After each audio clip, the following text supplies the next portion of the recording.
Morning, chat. So, guess what didn't end up working? Wait.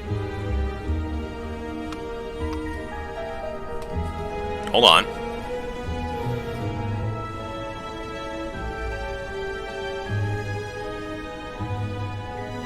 That's what I get for getting my hope.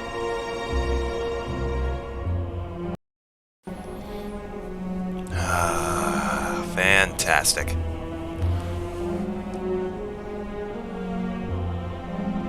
I'm going to lose my mind. This is driving me insane. Well, that's $20 down the drain. But I'm sure it has its uses. Maybe I just did it wrong. I'll check a bit more thoroughly after the stream is done today, but from what I can...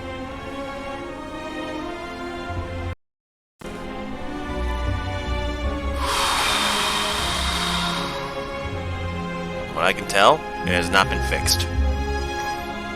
So today, we're just going to casually play through Slay the Spire. Try and get some joy out of it before the game, and this is the wrong save file. Try and get some joy out of it before the headphones caused me to lose my mind.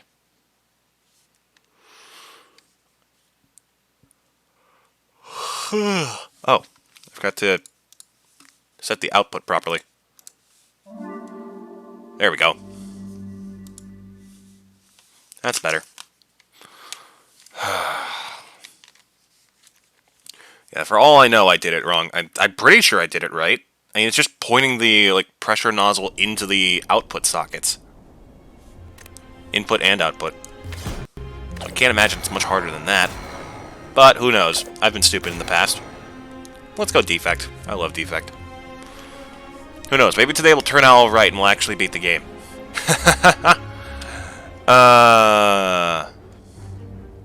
Take a rando relic. Nice. And I don't know why the game keeps doing this. Like, okay. Up here, it should have that little fire symbol and the number 1 next to it. Because we were on Ascension mode before we started this. It was on. I know for a fact it was.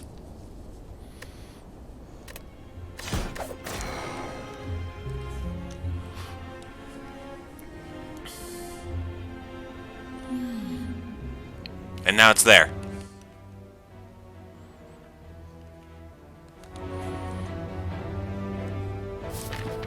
And now we have a properly generated map. Let's see. This seems like a pretty solid route. We'll stick to the left. Except for that one event. Bonk. Give me orbs. You know what? I'll take rebound. That's powerful.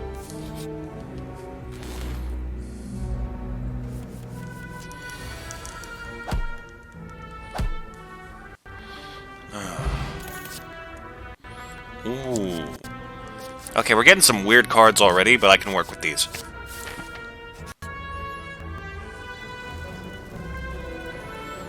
I'll take the money. We haven't lost any health yet.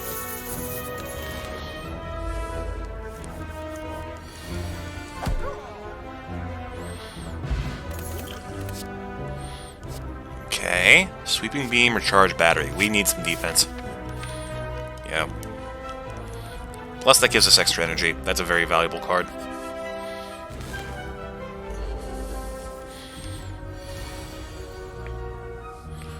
Alright.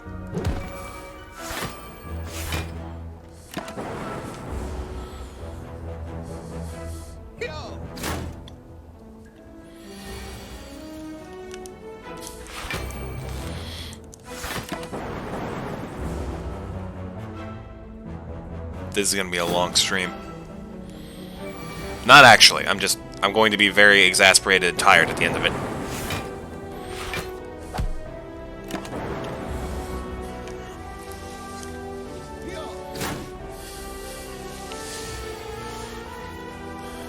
And he's dead.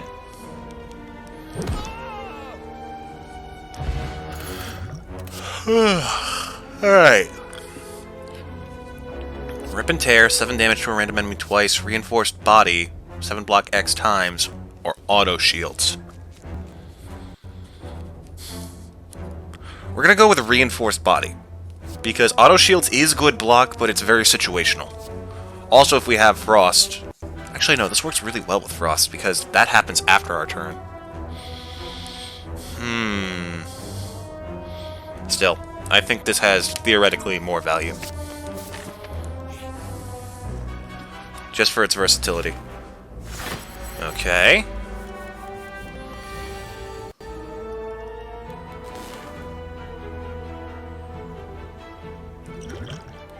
Just gonna glug this real quick.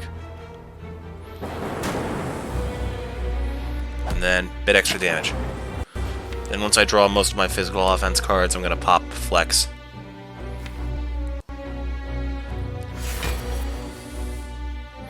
Alright, that works. And this hurts.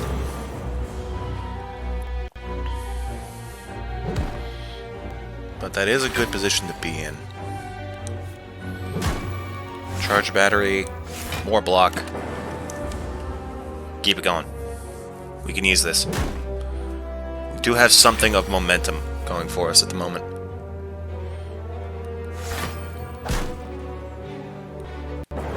I know I didn't need the block there, but still, energy next turn helps. Especially since he's going to attack and we'll be drawing reinforced body. Perfect.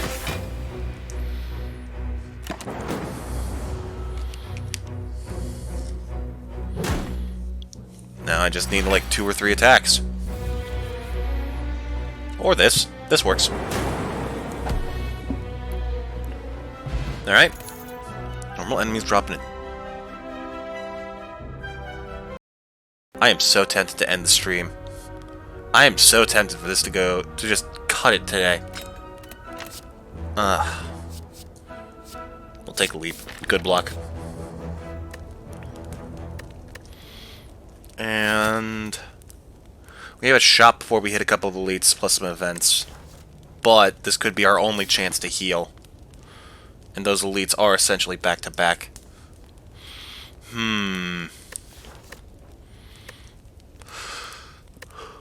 What can we upgrade?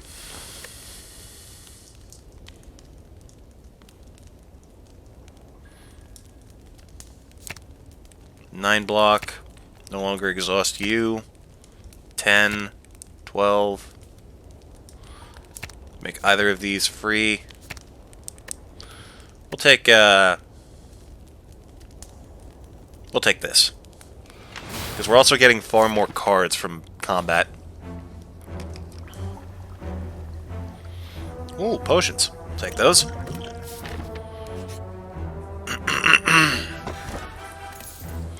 Letter opener or sapphire key. This has a lot more value than it seems, because this lets us play entirely defensively and still do damage. That's great early game. For example, for right here.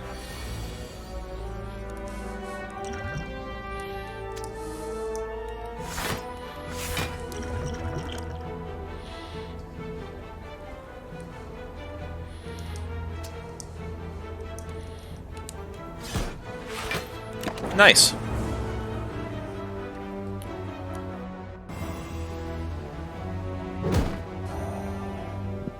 All I can hope is that it's no longer completely cutting out the audio for you guys. Because otherwise this is going to be borderline unwatchable.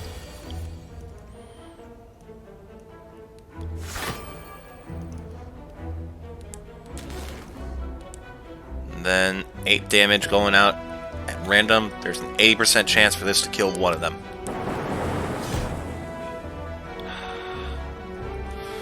Okay, that's pretty good. But you know what would be better? Is taking no damage at all. Perfect. I win.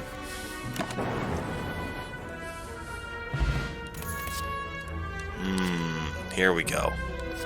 Doom and Gloom, that's pretty valuable. Oh, I meant to check what it upgrades into, but okay. Ball lightning, nice.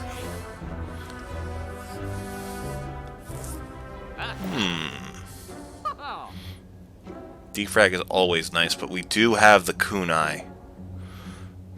Which, since we have, like, a decent block build going, we could actually take advantage of that pretty well. Okay, I'm gonna grab this. Defrag, and I'm gonna take Sweeping Beam, because that's another attack. And delete. Okay. Wait, this actually works out pretty well. Because we have a lot of, like, group damage stuff.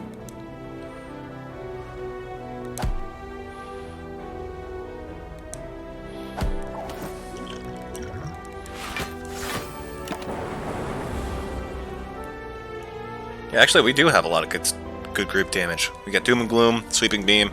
This works out well. Now, if only we had Electrodynamics.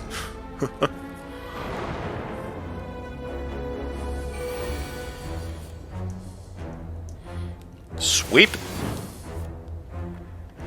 Lightning. Do I go for the 5 damage across, or nah? Focus is more powerful. And I'll get a bit of capacity too.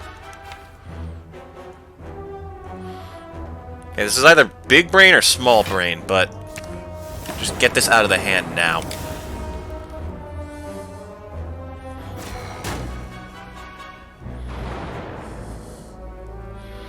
Because that gives us one less card to draw in a couple of turns. Here we go. Big hit. And if I'm lucky, it'll take you out, but I'm probably going to end up with 13 health. Yep. Figured.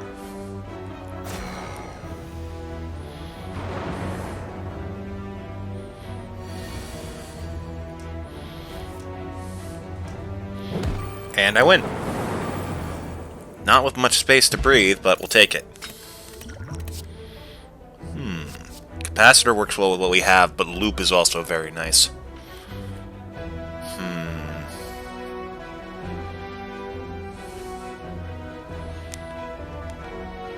Twice or 3 slots. Getting more orb slots consistently is valuable.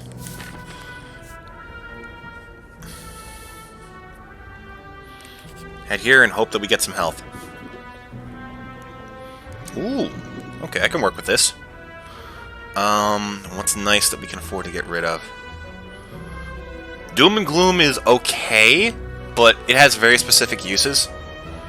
And I think we just passed one of the best uses for it. And this will get us back to full health. Or, what might be smarter... Oh!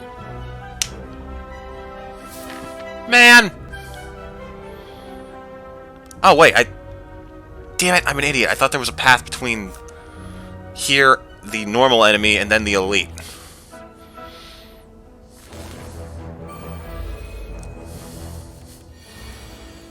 Oh, that was dumb of me.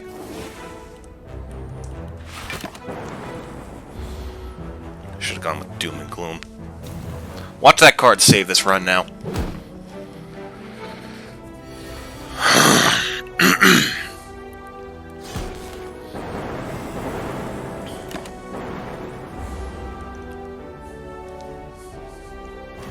You have a very small amount of time to live, friend, so I strongly advise you to make the best of it. And he's dead. He's already dead. Gone. Erased. Go for the eyes. Getting an attack at this stage does work well with kunai. Then again, dexterity build plus steam barrier actually works pretty well. Because every time we use this card, its block goes down by 1. But if we can keep getting dexterity, this, like, only increases in value. Yeah, that's pretty good. Nope. We do want recursion. Especially since we have, like, Dark in play. And I will be right back.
I thought Streamlabs said 4 viewers for a sec.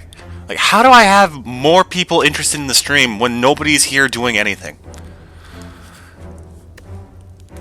Alright, rest up. And what was the boss we're fighting? Slime. Oh, then yeah, Doom and Gloom has absolutely got some value here.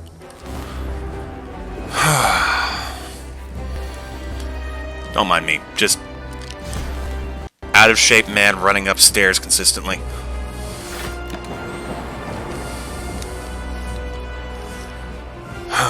Maybe I should get like a wireless headphones. I guess that's something I can do to replace this.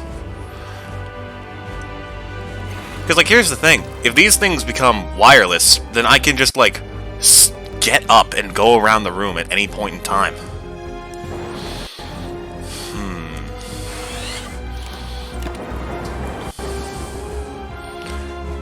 I could do stuff like Ring Fit Adventure on a stream. That'd be fun. Hearing me wheeze as I freaking attempt to do 17 squats for the 5th time in a row. Give me something else. What can I use? Charged battery would be nice here.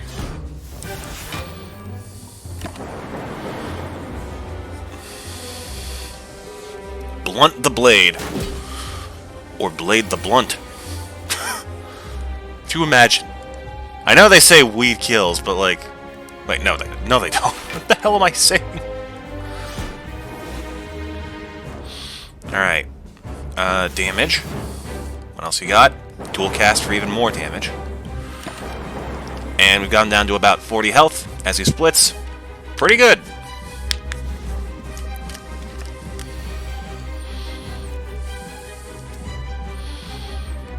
And neither of them are attacking this turn, which means I can just go sort of feral.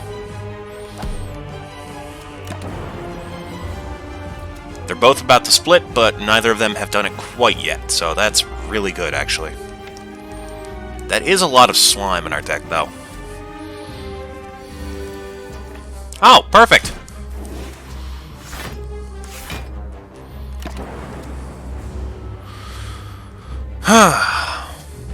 Starting to realize that, like, having a capacity increase with a darkness deck is actually pretty rough.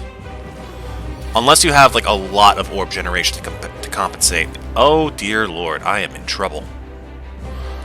I don't die.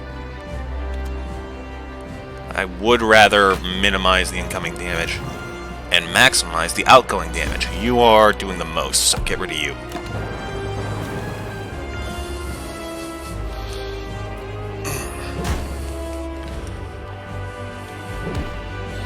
Okay, we need a way out and fast.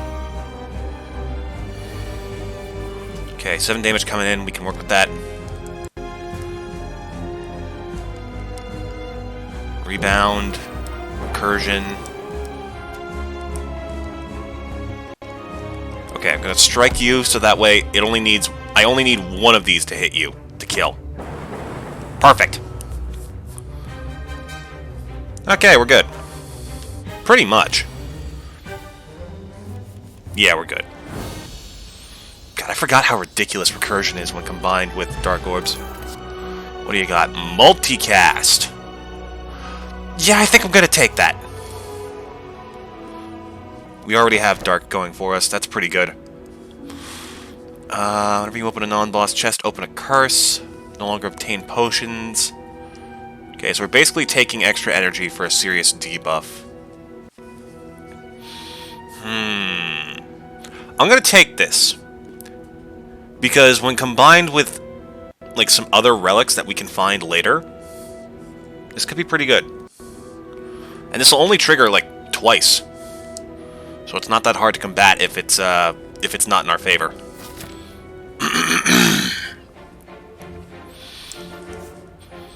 Let's see. Where are the most enemies? Which path has the most ass to kick? A fine question indeed.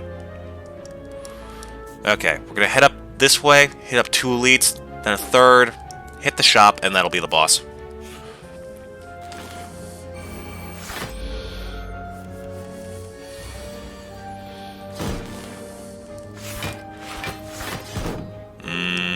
Having more energy also works well with our current build right now, because we have a lot of stuff that revolves around getting and playing as many cards as possible. Interesting. This is a weird build. I like it.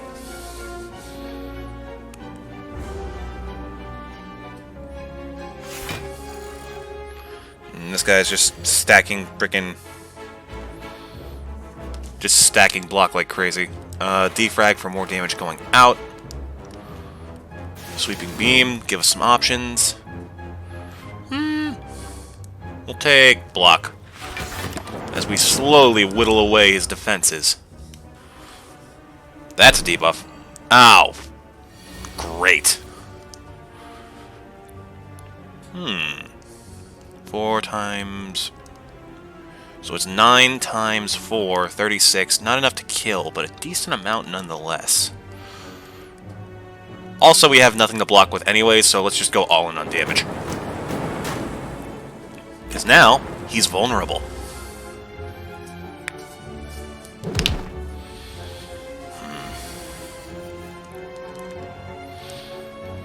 There's also the option where I just end up getting, like regular wired headphones, but with a decently long cable. Because I think what happened with these was I made the common mistake of leaning a bit too far back. Because, like, the big problem is I'm very, like... I'm currently sitting in my bed playing these games because... hologram. Because at the moment, like, my desk is not ideal for streaming whatsoever. So the problem is, like, I keep leaning too far back and nearly yanking it out, and I feel like that messed with the cable a bit. Or the connection in general. We want recursion. Oh! That just kills. Alright. Cold Snap. We could do with some Frost. Doom and Gloom again, or Auto Shields? I feel like getting block is very useful at the moment. I have to be careful not to get too many cards. I need to be willing to start saying no to a lot of these. Oh, Ice Cream would have been amazing. So would have Rainbow! Shit! Oh, we're just too broke. And we're not finding this anywhere else in this run, so there goes that strategy. We're 1 gold short. Okay, we take loop, and we save our money. Oh, hello. No, you give me your stuff.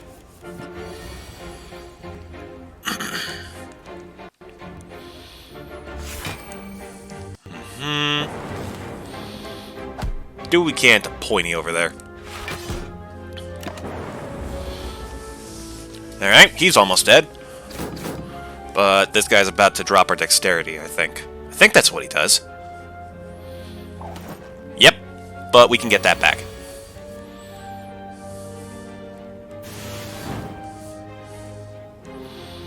Alright. Hit you.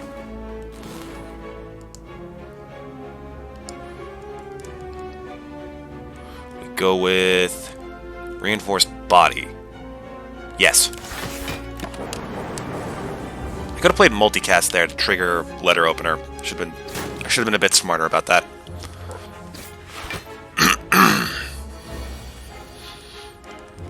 Okay. Cold Snap. Rebound.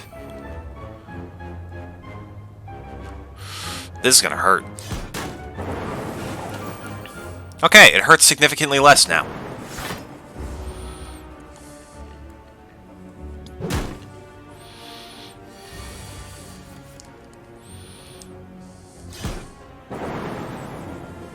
Alright. Well, we made it out alive. We could definitely benefit from having more draw in our deck, and we have decent variety of orbs, too.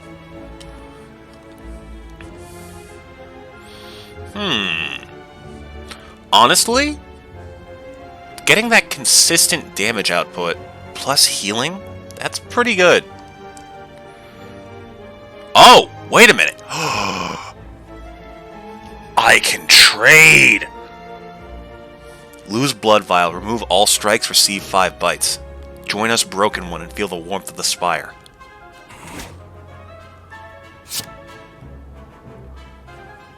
pale figures gasp as you take out the blood vial. The Master's blood, the Master's blood, the Master's blood. They all chant fervently as the tall one bows before you. Drink from his blood and become one with him. The chant growing louder, you consume the contents of the vial. Your vision immediately warps and fades to darkness.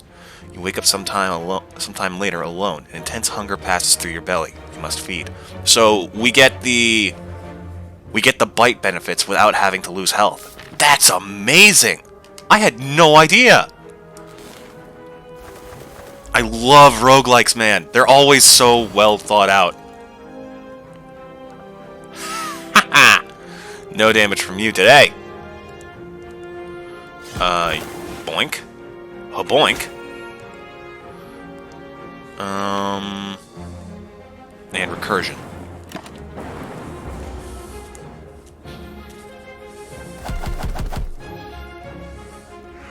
Oh, how cute. They think they can win. Alright, ideally we want to duplicate the sweeping beam potion, or sweeping beam skill. Ooh, that works as well. Wait, that actually does a lot. Hold up. Does this do what I think it does? Oh, I think it does. We want more frost. And some more draw. Okay, elite or health? Elite. This build is weird.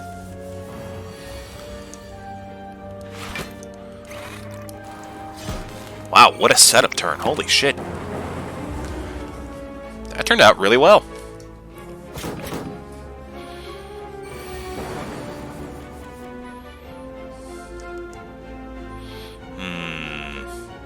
Heal, and then block.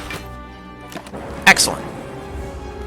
I need more, like, cheap attacks that I can play consistently. Getting claws would be very useful right now.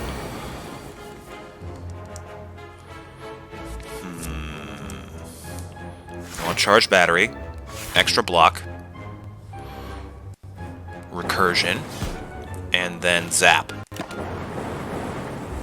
Multicast is nice, but I want to play like the long game for this guy, because I'm not sure how many more useful cards we have. Oh! I forgot the basic rule of Slay the Spire. If every card's a good card, then there's no problem.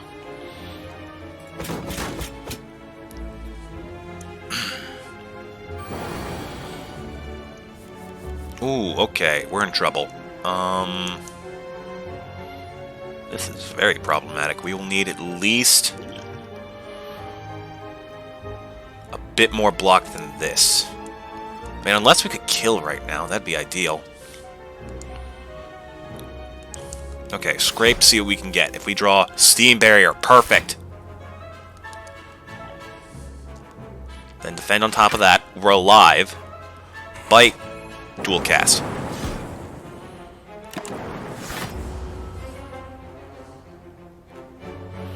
Ooh, we're alive, but barely.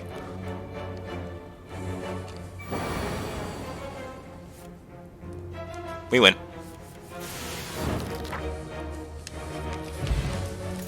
Ooh, hold on a minute. Start your turn, lose 15 block rather than all of your block. That's insane. Okay, yeah, start focusing block cards. Holy shit.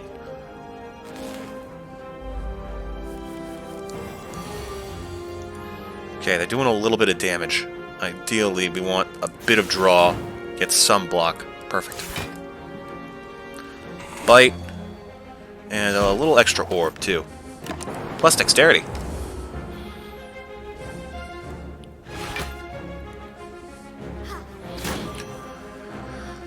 We have yet to get, like, any game-breaking cards. Like, we have multicast, which is good, but that does require a lot of strategy.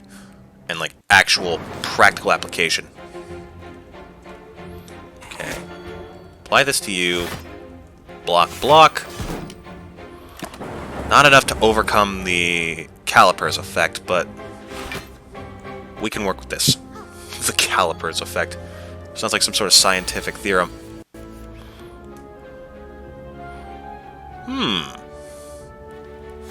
Well, that's free. Damage. Damage. Excellent. Still not enough block to overcome the Caliper's effect. Okay, that guy in the back keeps healing, so... if we focus the Centurion, we should be able to get through this pretty handily. And get some health back as well, because nobody's attacking right now. Now we have even more dexterity.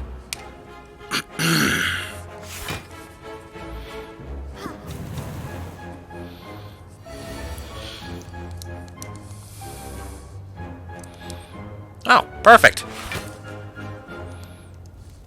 Loop. We rebound, then zap. Alright, we can finally start snowballing the defense. We're gonna need a bit more raw power than that, though. Well, not really raw power, it's more like getting enough pure defense to overcome what we have. Defrag, Incursion, 7 damage, 7 block.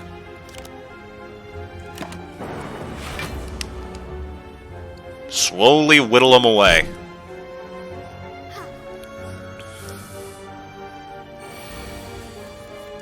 Oh, dual cast is amazing here. 11 block, snack on you. Nice. Man, that blood vial trick was clutch. Yeah, get some health back.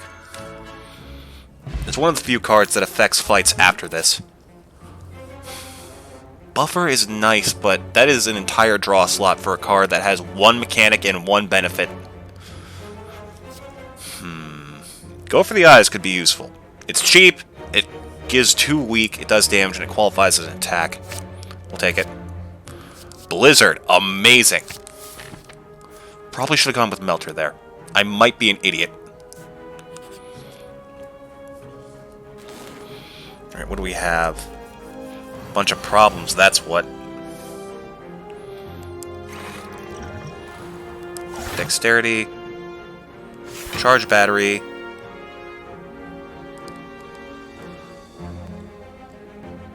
This is gonna hurt. We want to prioritize damage.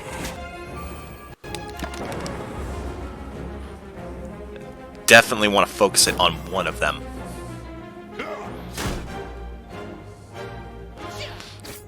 Ooh, we may die here. In fact, we're probably going to die here. Uh-oh. Okay, free block, we want that. 4 damage to all. 6 damage and 1 frost, 5 damage and 2 health. We now have bonus dexterity. Lightning, and... only way we get through this is if both of these hit this one in the front. Alright. Cover your eyes and cross your fingers. Ooh! Oh, that was way too close. Okay, we're not out of the woods yet, but holy crap. Oh, we may just be dead. Dang it! That was so cool, though!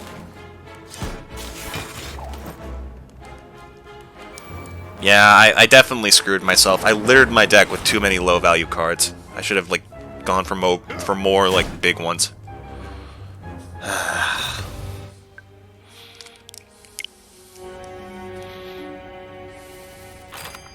Oh, new unlock. Ooh, okay. These are some of the good relics for the defect, too. Gold-plated cables, I think, is essentially loop, but it's a relic. Runic capacitor, I think... what does that do? I think it increases the amount of capacity you have by 2 permanently?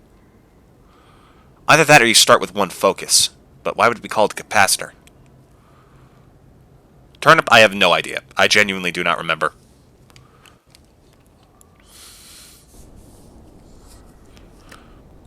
Alright. Who are we doing next?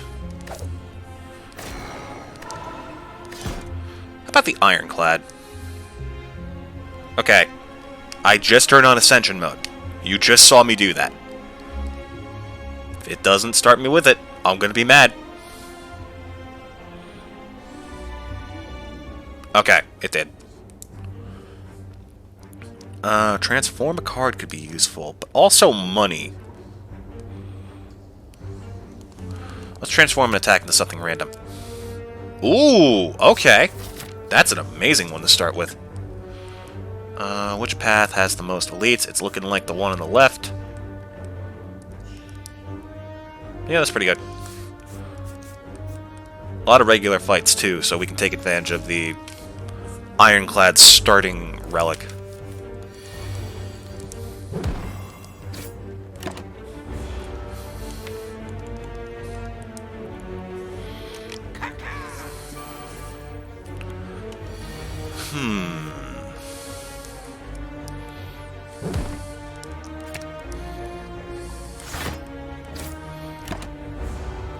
Yeah, we pretty much got this. So long as I draw one attack this turn, we win. And we win. Alright, what's this build gonna be? Cleave, Heavy Blade, Infernal Blade. Adds a random attack into your hand and it costs 0 this turn. That is interesting. It's cheap too, so we can use it well, we can use it when it shows up. We can't use it consistently because it gets exhausted. Heavy Blade has value, though. Especially if we get the whatever the one was that causes 2 energy cards to be played twice. We'll take that. There's a lot of ways we can use it.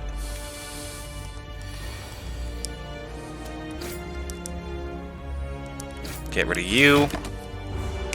And we take the hit.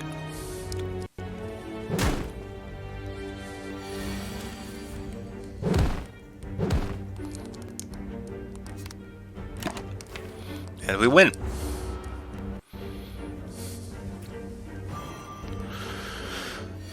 That's one of the things you learn after playing this game enough. Is like, depending on like the cards you have in your hand, the cards you know you will draw, and the actions you'll be able to take next turn, you can reliably like gauge what you're capable of. I should have taken Shrug It Off there. We need more defense.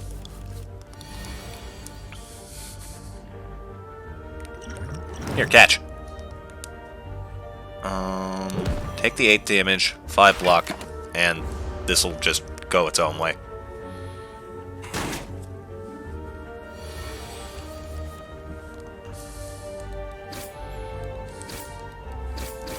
GG.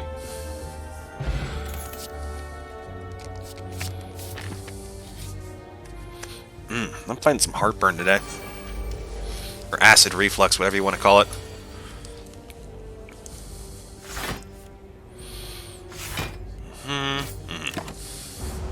Let me get a drink. Oh, for fuck's sake. I forgot to refill my water again. Hold on. Let me mute up.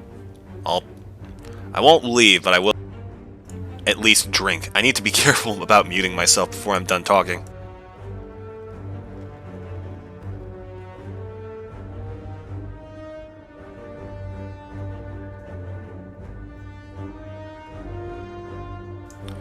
Izzy Paxton, thank you for the follow. I didn't even notice. The person we rated yesterday gave us a follow. How sweet.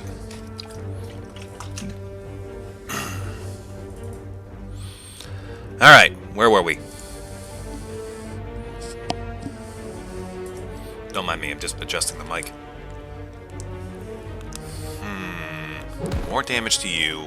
Get Shrug It Off on top. More block, and a bit more damage out there. They're both attacking, so none of them have gained strength. Which is good, but also I'm worried about when they do, which is right now. Okay.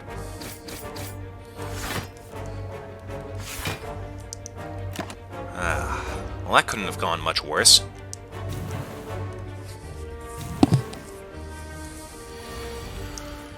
Okay.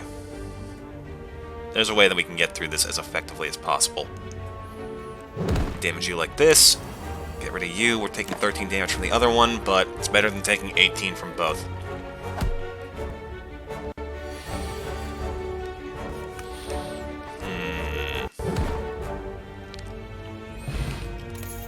Nice. This is not much of a build we have going, to be totally honest. Like, we're alright, but we'll take close line. We're lacking relics is the problem.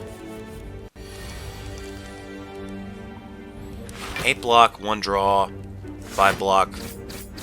Nice.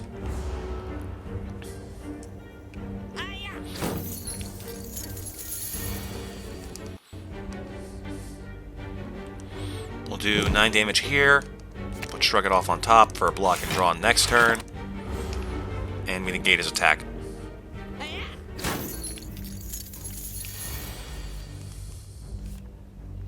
Now we start smashing through his health. And hope that we can do this turn. We're gonna need to be pretty lucky.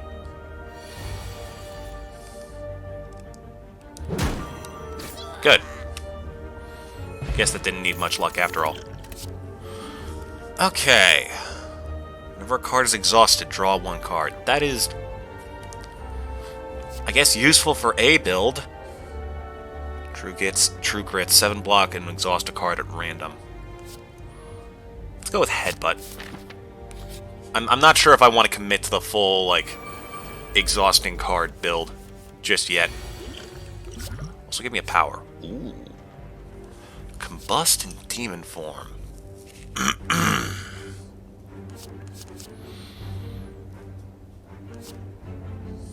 Demon form. I love demon form. Very powerful.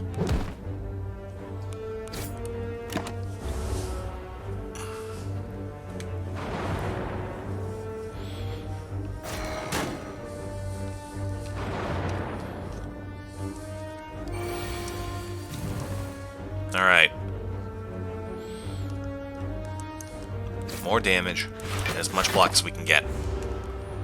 And as the turns go by, this will become incredibly more valuable, especially with Heavy Blade and Sword Boomerang in play. So if my math is right, we should be able to kill one of them this turn.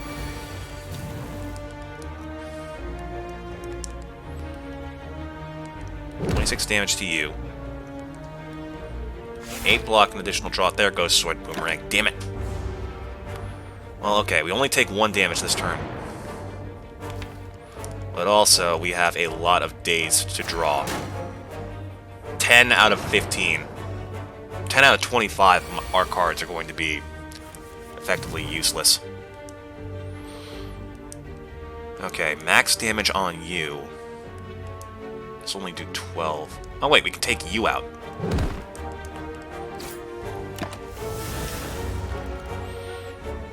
See, that was smarter because I could have either killed him or gotten 5 block. This reduced the damage I take by 9, whereas playing the block card would have reduced it by 5. And we win. Ooh, okay, we need to get some powers in this deck. Reaper, that is an insanely valuable card. We'll take it. That is, when combined with, like, decent strength, basically free health. Like, a lot of free health.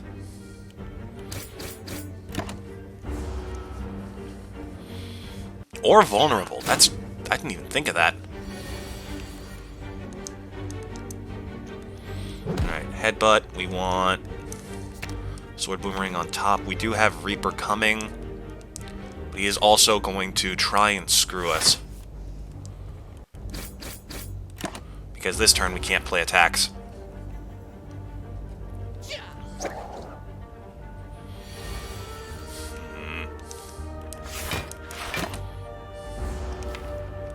Oh, but he didn't get Reaper. Surprising. If we had, like, Thunderclap combined with this, it would be amazing. Because they both attack all enemies, and Thunderclap does 1 vulnerable to all enemies as well. So that is an insanely powerful combo. Hemokinesis is not bad. Cheap and a lot of damage for it, too. But that does mean we're losing health. I think it's worth it. It only costs 2. And we do get 6 back at the end of every fight. Oh, perfect for this guy. And we will do as much damage as possible instead of trying to get heals on him.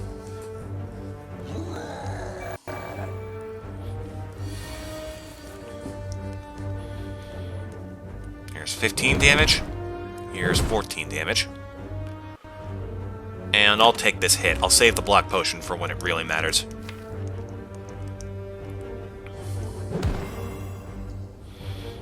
Like right now.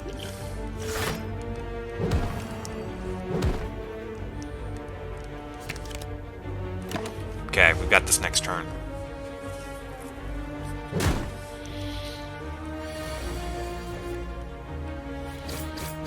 Nice. Ooh, potions always appear in combat rewards. That's a good one. Okay, this is where we start making tough decisions. Armaments is insanely good. Like, it does not look like it, but that is one of the most busted cards in this deck. On the other hand, we do have a pretty potent strength build going. Like, we have both Heavy Blade and Sword Boomerang, plus Reaper absolutely benefits from that. 4 damage to all enemies, heal HP equals unblocked damage. That is really good. But that also means we're going to have to regularly be able to get spot weakness, which we can, because we have multiple headbutts in our deck. We could, in theory, get that card like 3 times every draw. Every shuffle of the deck. God, Armaments is powerful. And there's Ghostly Armor, because we've definitely not been getting enough block in our hand lately. I'm going to take Spot Weakness, because Armaments is a fairly common card, and there are other ways to get block than Ghostly Armor. Plus, Ghostly Armor is like, you have to use it when you get it, otherwise it's just gone. Alright, what you got? Horn Cleat and Sapphire Key. I'm actually going to take the Horn Cleat, because there's a lot of things we could do with free block.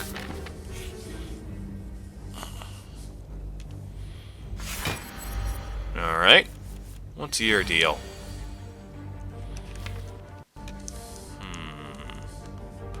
Okay, we want to get him attacking by the time Spot Weakness comes in, so we may just want to go for damage out the gate.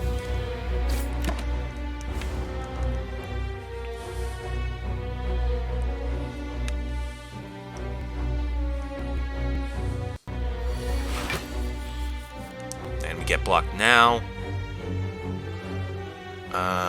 We'll take Heavy Blade, Headbutt, and what can we put in that will be valuable?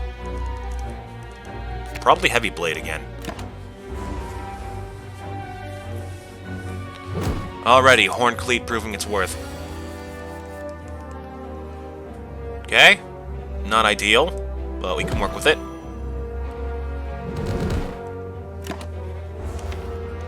Okay, this is going to be an interesting turn. It all depends on whether or not he's going to attack this turn. He's not. Okay, so that's not ideal. We definitely want damage going out.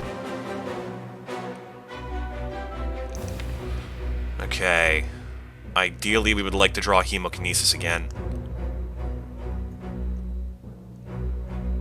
Or I could do damage this turn and get health back now. That's probably the smartest play. Any health I can get is worth it. Watch this. The first card it pulls is going to be Hemokinesis. Okay, it wasn't. That would have been spiteful. Also put this to play. And you. Alright, we're going to be hurting, but we should have this in the bag.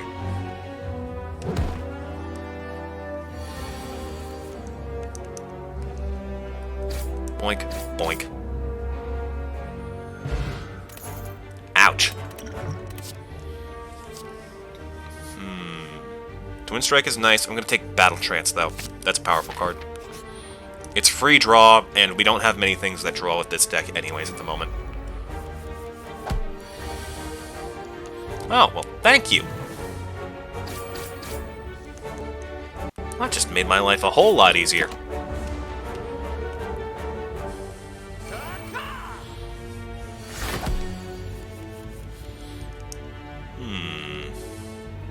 Take the health, deal some damage, and we'll put Sword Boomerang on top so we can kill him next turn.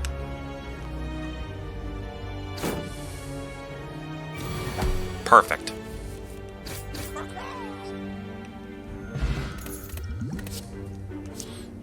Cleave or Sword Boomerang? Cleave does have its uses.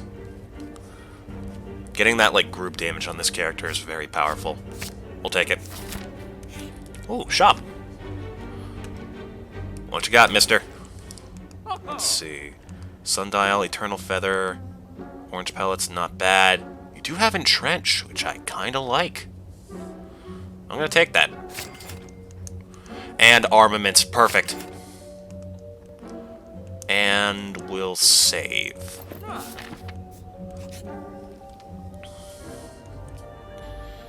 Oh, Cleric. Do we need anything removed at the moment? No, we're looking pretty good. I'm gonna heal up.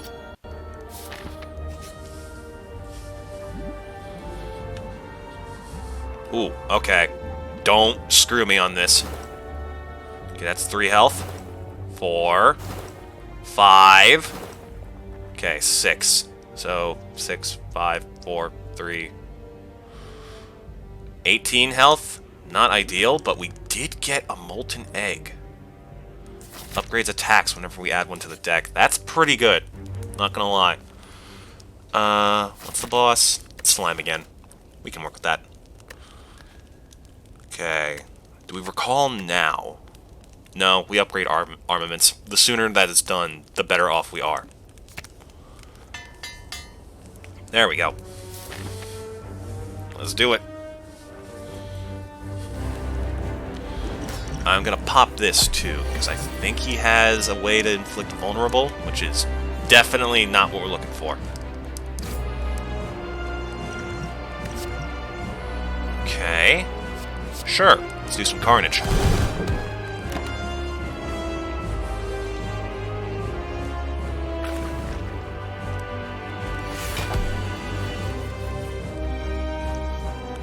Armaments, good play right now. Cleave, headbutt, and what are we putting on top? Probably armaments again, so we can get more upgrades. That's one of the smarter ways to play with this deck. I do like it. Combining, like, decent draw management with armaments for more upgrades, like, that has just worlds of value. And we'll take more block, because this is gonna hurt.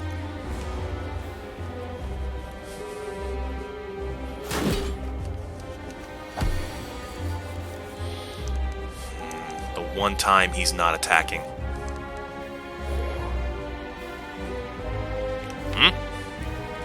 Oh! The canceling of the ability to draw also counts as a debuff. That's very interesting. I'll take note of that going forward. Hemokinesis, Sword Boomerang, and Regular Strike. Not as much damage as I'd like, but I think that's the most we could have gotten out of that turn. Alright. Ouch! 11 block. Oh, Entrench. Great timing. Already paying its dues. I respect it. But we do need to get these guys' health down fast. Alright, the one in the back is attacking. That's not ideal, but we can work with this. Anything that inflicts vulnerable for cheap. Does not look like it. I can Reaper here, but it doesn't have quite the full effect. 18 damage to you would bring you down to 25, which is not quite enough. 12 damage there. Bring out spot weakness, because the one in the front's probably going to attack next turn. Hit you, and then we get some block. Save Reaper for when there's 4 of them, because that gets us the most health back. Or when we have strength, that works too. Oh, he's not attacking this turn. Okay, I can work with that. Get you out of here.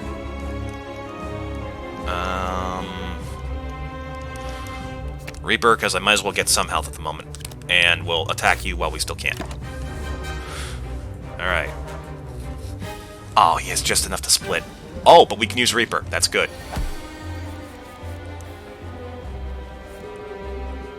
Or Carnage.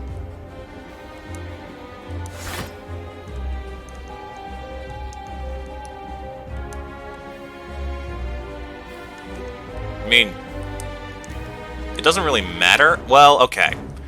If things go wrong, then it would be better to have more health at the moment.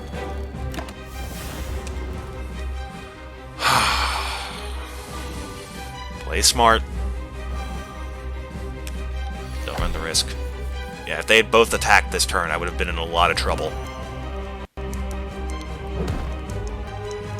But they didn't.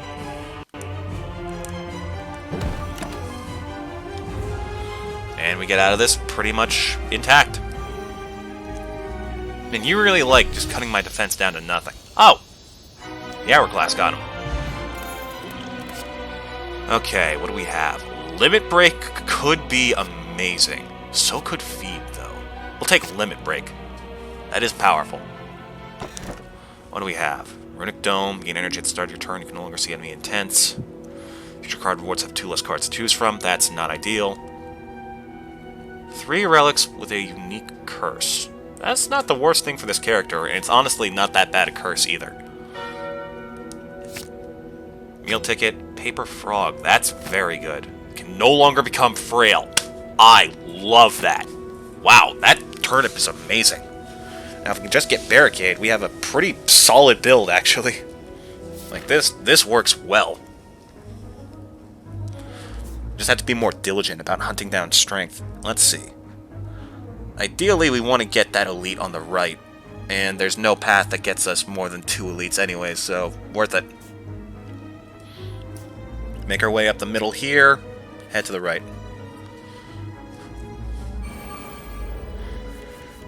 Then we'll work it out from there. Yeah, I'll take a little bit of chaos, why not? Wow! Oh, that couldn't have been less interesting. Or more interesting, holy crap. Like, that was the perfect combo of cards to play. Because we got See Weakness, Limit Break, and then, I think it was Hemokinesis? Still, like, what a fucking turn. We'll just... Death. Death. Tropic Brew. Very valuable. So here's the thing. Now we have a curse that we can't get rid of. So all of a sudden, exhausting actually has a purpose. But we do need more block, and draw is always nice. Yeah. If we can just get Barricade. Smash and Grab or Ritual Dagger. Deal 15 damage if Fatal permanently increases this card's damage by 3. That's a lot of ifs, but that is good damage for cheap.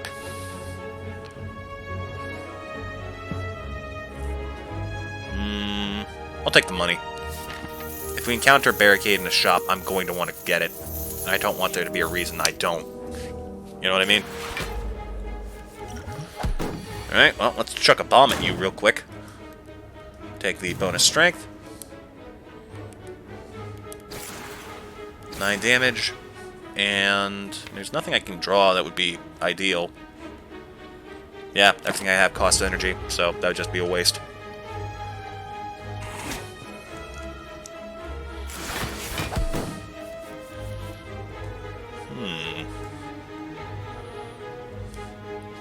Let's give him some vulnerable. And wow. We are melting this guy. He's usually like one of the hard wallers for, like, to see if you're doing well with your build. I don't think I've seen him drop this fast in a long time. None of these are bad. Getting spot weakness more consistently, though, that's useful. Ooh, hello. Buy a potion now? No. Wham. Her gloved fist collides with your face, nearly knocking you off your feet. Get out before I litter the floor with your guts. Lady! What do you want me to do? I'm already full of potions.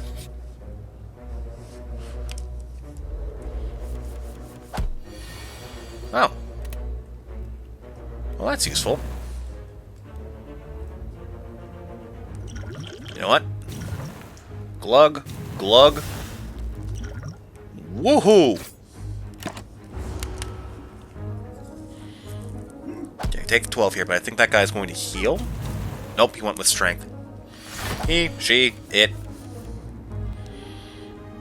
Well, this is an interesting situation to start off in. How about instead I do this, and then make it worse? And big guy's gone. Okay. We have a pretty solid build right now. We need more block if we want to be able to take on the final boss. But this is definitely the right way to do it. 14 health back. Nice. Really? You're going for strength here? Hey man, your funeral. Heart of Iron. That's very valuable. Thunderclap works amazing right now. So does Whirlwind. That's basically infinite cleaves. And that works amazing with strength. Yeah, we might take this. Thunderclap with Reaper, though. How many situations are going to be able to use that? Like, logistically. Oh, but Searing Blow already upgraded? No, we can't do that. Not unless we had, like, 2 more upgraded armaments. Well, this is interesting.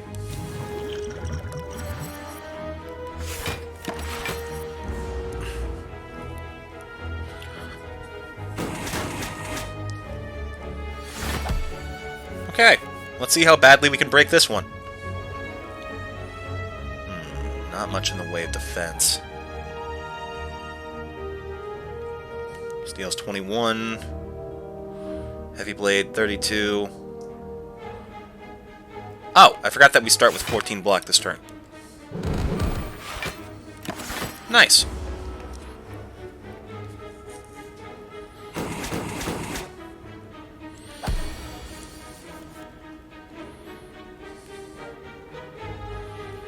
Okay, you're just going with a debuff. That's not the worst thing in the world. Armaments, upgrades across the board. We'll take that for a later turn. Feebling Spores. Ha-ha! I'm immune! Oh, but weak is still not ideal.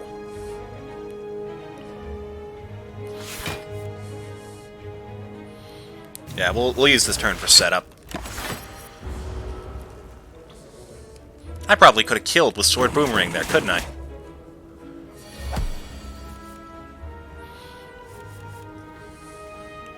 Oh, we couldn't do then, we'll do now.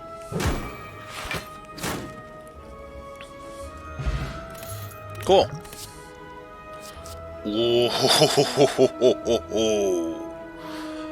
Oh, yes, please. That just breaks our deck even further. Now, if we can just upgrade Limit Break, we're going to be in an amazing place. Oh! Let me see here. This is going to hurt. I'm going to take the artifact so we take less damage. Oh! Or...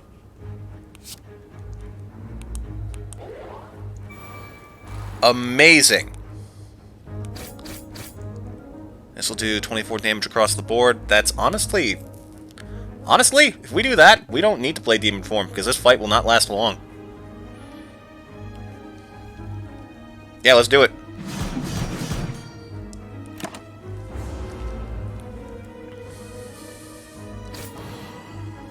Okay, gonna hurt a little bit, but We're alive.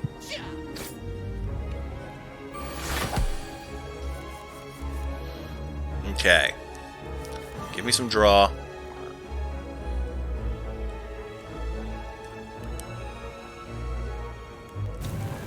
This may actually take longer than I thought.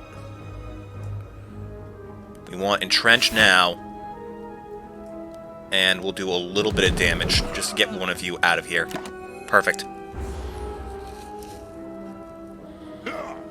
I should not have gotten so hasty with the Berserk.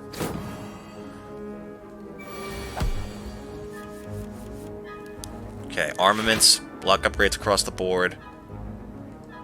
And this should be a kill? How? There's a kill here. I know there is. Take the block and get rid of one of you. Probably you, because you're doing more damage. I feel like I played that poorly. Something in my brain said there was a way to get them both dead that turn, and I feel like I missed it.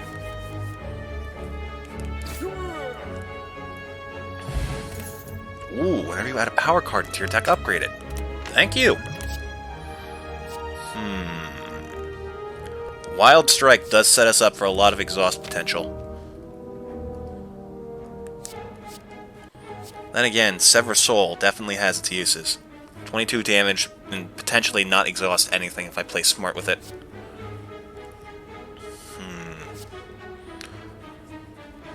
Also, Wild Strike does absurd damage. Holy crap. Okay, we'll take that, and we'll try and, like, work with exhaust going forward. Do we go here, or do we go for the... We'll go here, and then we'll save, like, our decisions at campsites for after we handle the elites. Interesting.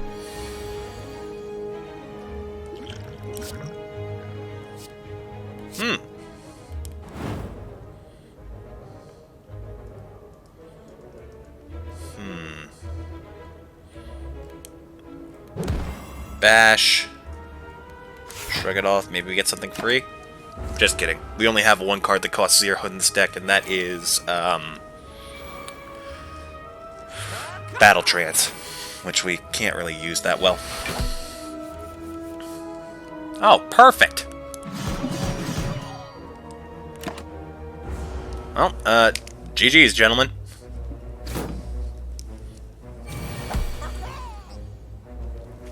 Bye! Twin Strike or Heavy Blade? Upgraded Heavy Blade is amazing. We'll take that.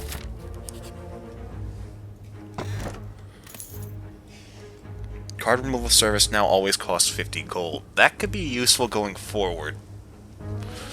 But I want the key.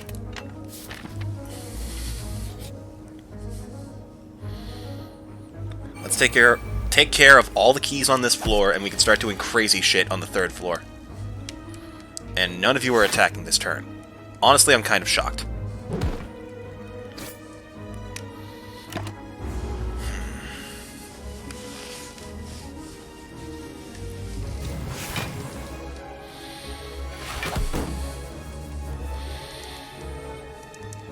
Alright, armaments. Limit Break has now been upgraded. Fantastic.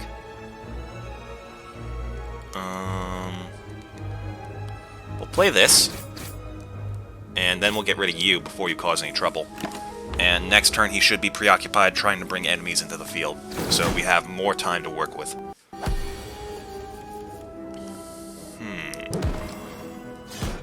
Vulnerable, we take that. Here come the allies. Annoying little minions.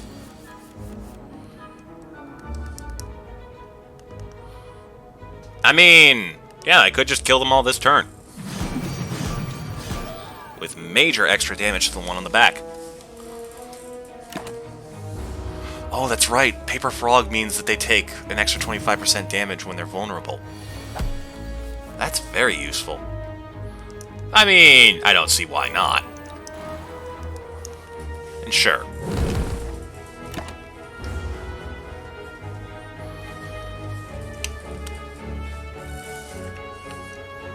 Don't get your hopes up, bud. You'll be dead within seconds. Oh, Reaper. Wonderful. I was just thinking about how I needed some health. Ooh, my stomach's been bothering me today. We'll finish this fight, and I'm gonna take a quick break. I'll be right back afterwards.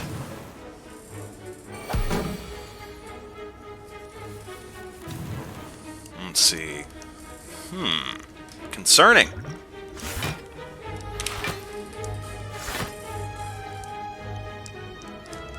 I'll take Cleave.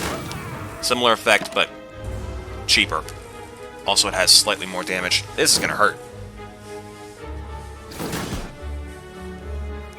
Okay, but we should have this now. Yep. Okay. Ooh, that is helpful. I'll be right back.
cat.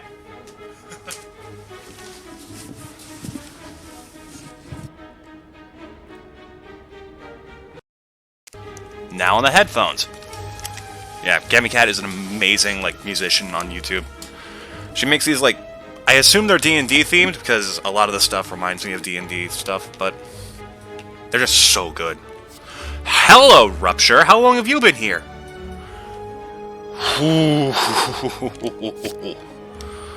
Okay, we may have a very dangerous build going for us.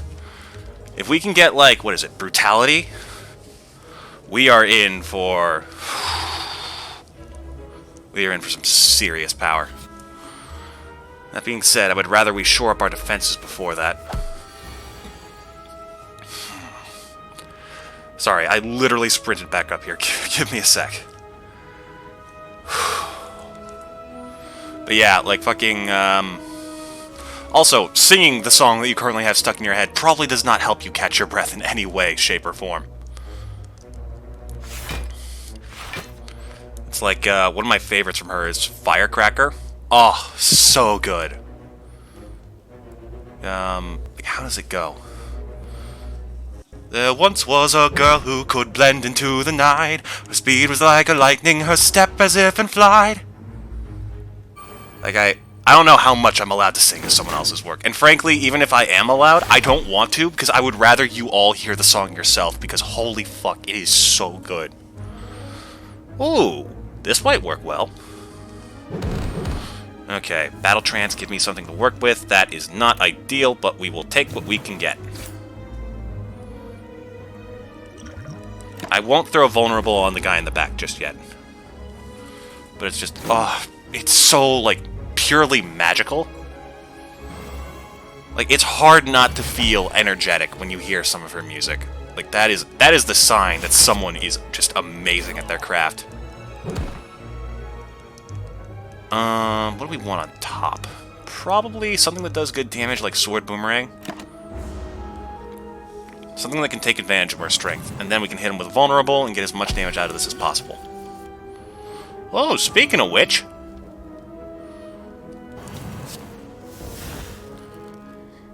Uh-oh, this is gonna hurt. Yeah, see, this is our problem. We don't have, like, decent enough block. We need more defense. Like, we have health. We have ways of getting health back, but, like, that's not enough.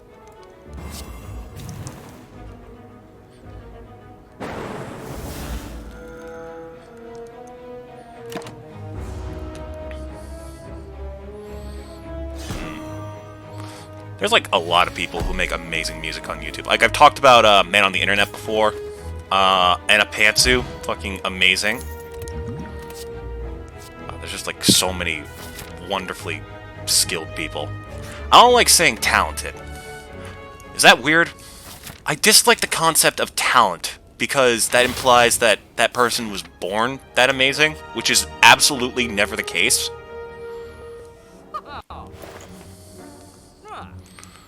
Whenever card's exhausted, draw one. Infernal Blade. Reckless Charge, Uppercut. I'm gonna take the Gremlin Horn, because that's valuable. Another spot weakness goes a very long way with this build. And... there's nothing in here that we particularly need. Uppercut might be nice, but I think I'm gonna pass. The boot is not that helpful with this character, because we're all about doing way more than 4 damage.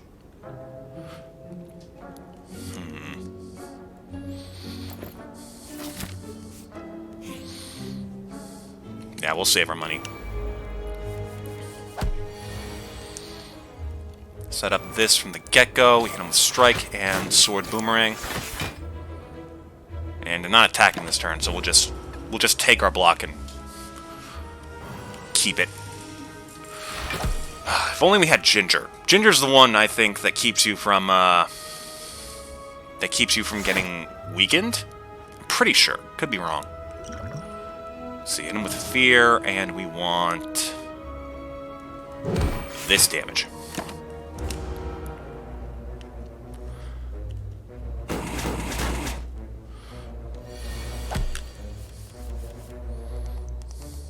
Iron Wave, valuable for block. additional strength, and we'll get some more block too. And you should be dead this turn, provided we draw a decent attack. I'll take the health. Because why not? After all, why shouldn't I keep it? And yeah, you're almost definitely dead this turn. Unless we, like... We would have to draw all of our skills or, like, a curse. It is very unlikely that you survive. Oh, right, I forgot about the hourglass. Wait a minute. Wait a minute. Does combust count for rupture? Because if it does, we may have just won. I think we've tested this before. I remember getting something like that. It was like we had rupture, and then we had one of the curse cards that deals 1 damage to you every time you play a card. And that, like, worked amazingly. We can upgrade something. There's a few of these in our deck at the moment that I would like to constantly have at full power instead of relying on armaments. Like Limit Break, for example. Now there's no way we miss this.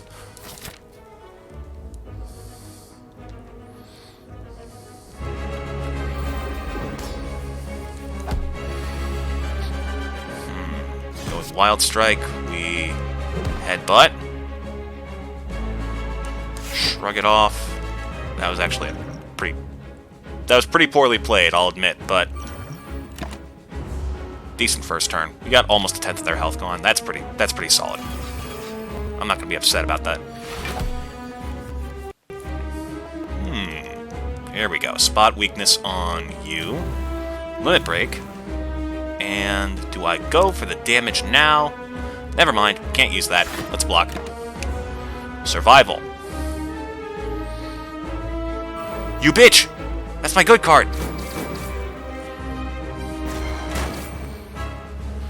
Okay, I gotta remember that artifact this guy has. Rupture is nice. We can work with that. Wait. 14 times 3 is 42. Not enough to kill.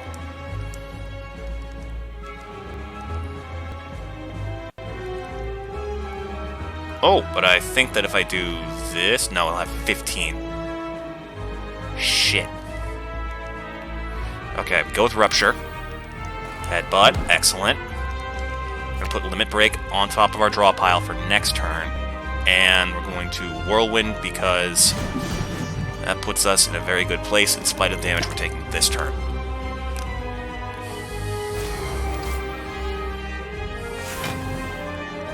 Because we are getting a lot of strength. And on top of that, this turn we should get back... Yep. Reaper. So here's what we do, chat. We double our strength again. I should have played Spot Weakness first. Shit. Okay. Combust. I made something cheap. Shrug it off. And then... I'm actually not going to play this. I'm not going to play this. Here's why. That will put Demon Form into our hand. If we do that, then I am in a bit more trouble than before, so we're going to instead defense up and take a little bit more strength. Ideally, we want to, like, get Demon Form in our hand while we have the energy to play it. So let's put a bit more power into you, and I just remembered that I would have gotten energy back if I killed that one. But we'll get it next turn. So, focus damage on the one in the middle. And we should get extra energy, I think. Nope, still 3. Okay, that is extremely problematic. In fact, I think that may have just killed us. Okay. He has Artifact. We have no way of drawing. In 5 block, that's not enough. Hemokinesis will give us an additional 2 strength, deal 35 damage, and trigger combustion, so we absolutely go for that right now.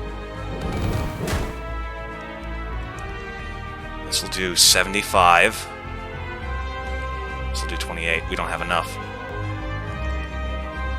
Ah, come on!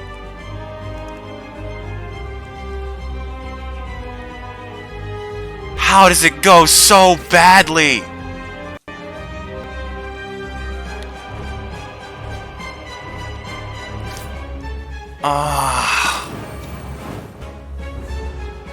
Well, combustion does count. Damn it! I need to stop going for, like, raw damage runs before I have any defense. That's going to kill me every single time.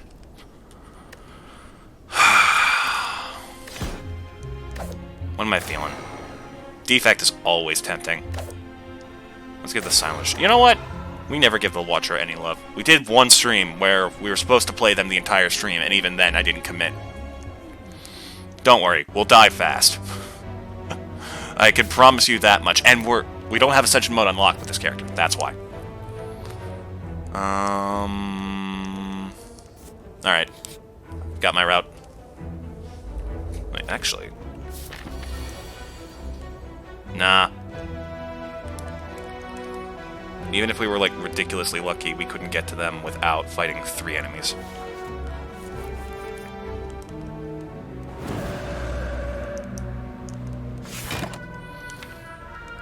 I gotta get back into the mindset for the Watcher, but that is a difficult mindset to be in, because holy crap, this character is hard to use.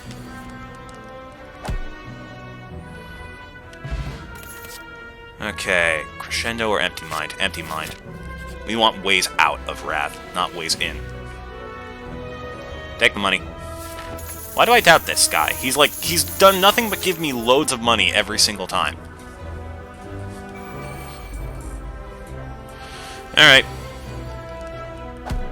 Boink. Boink.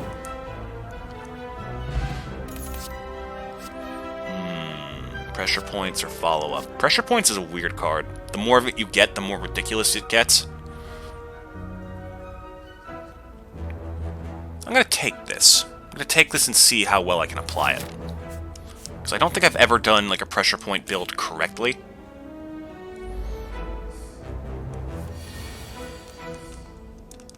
Bonk. But who knows? Maybe today's the day. Sanctity. Very valuable. Block and draw. Is there anything? Oh! Actually, yes, there is a card we would like gone. Thank you. Alright, what do you got? Knob.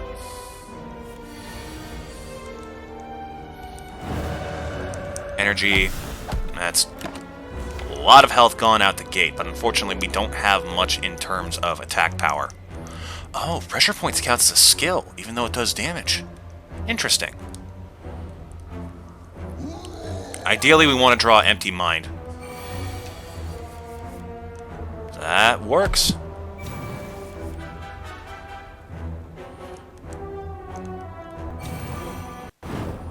Sure. It is just, like, it's compounding damage, so it is potentially extremely powerful.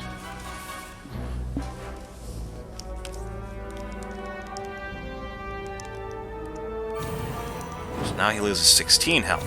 It's like poison, but times 8.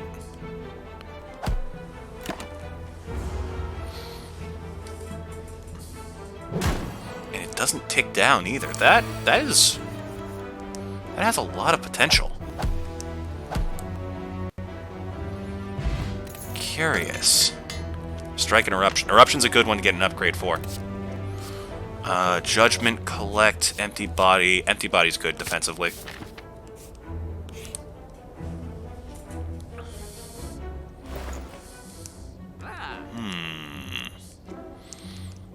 Extra block for the rest of the run. That's pretty nice. We'll take that.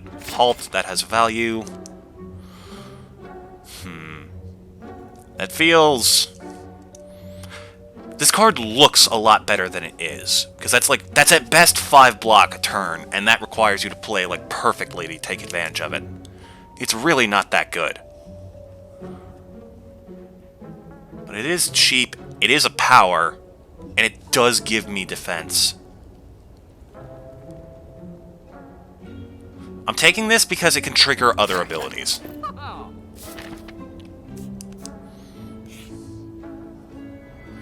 Alright, what do you got? Ooh, 2 random card upgrades. Apply 11 mark. Wow. That card is just getting stronger. Oh, Pen Nib is so good. Say what you will, that card's amazing.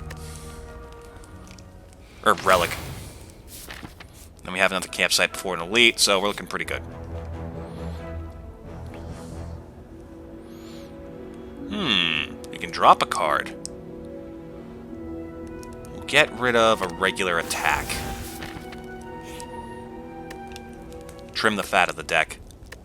And do we rest or do we upgrade? What could we benefit from upgrading? Vigilance? It's not bad.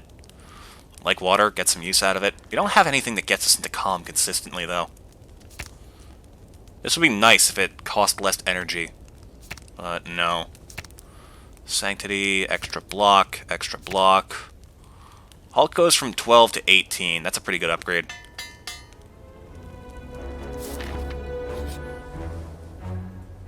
That could save like a lot of damage a lot of times. Okay. Interesting start.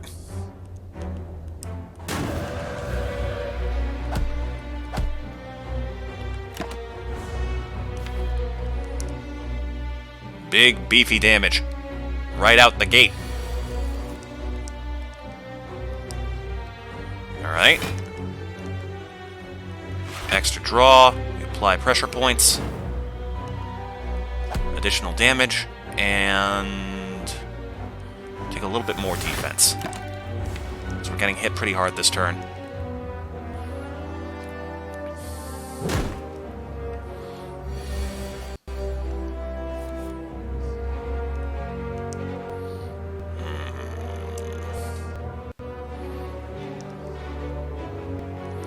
Empty mind to see what we can work with.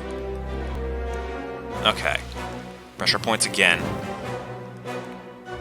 And we'll take the 8 block. We're getting beat up a bit, but we're doing okay. I would appreciate a little more damage, but I just messed that up. Okay, our defense is going to be fine.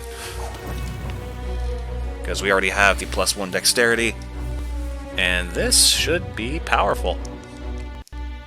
8, 24, 16. Play this.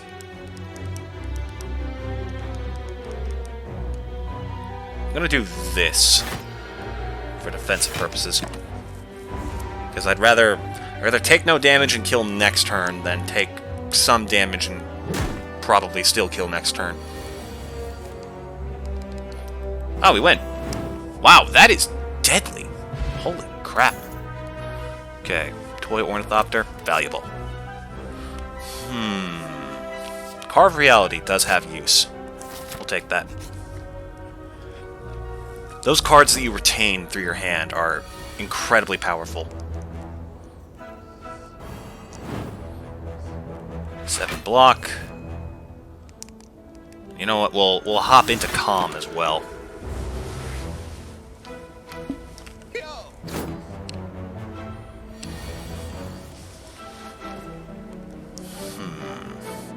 Nine damage, enter Wrath, extra energy, halt, empty mind. Now we have a whole turn anyways. Excellent. Ooh, Cultist Potion. That could win us an entire fight in and of itself. Swivel. 8 block, next attack you play costs 0. This has a lot more power than I give it credit for. I'm taking it. And we badly need health.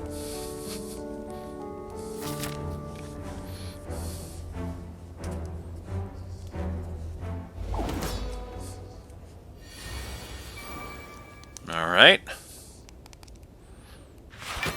Here's the thing. Swivel applies to any attack. So it does not matter which one we use it on, just so long as we use it. I'm going to carve reality, because that gets me in less trouble than eruption. I'm going to save that miracle for later use. Watch this somehow turn into the run where I beat the game. Okay. Like water, vigilance, enter calm, take advantage of it, halt, smite, and now we take almost no damage this turn. Only 5. We can work with that.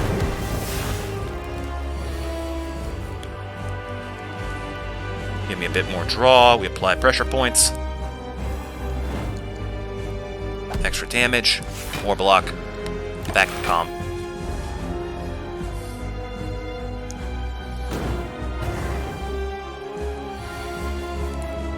This is going decently well. Kind of surprised. And concerned in equal measure. Alright, here's what we do. Eruption. Extra energy. Halt. 12 damage, and now we have Smite at the ready. And because we have so much block, I will not play Empty Body, and instead hope that we get what we need next turn.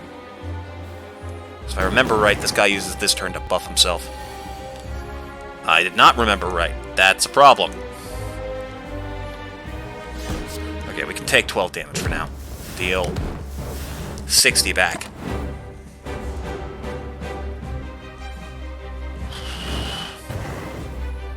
Okay, this is the one where he buffs himself, so we...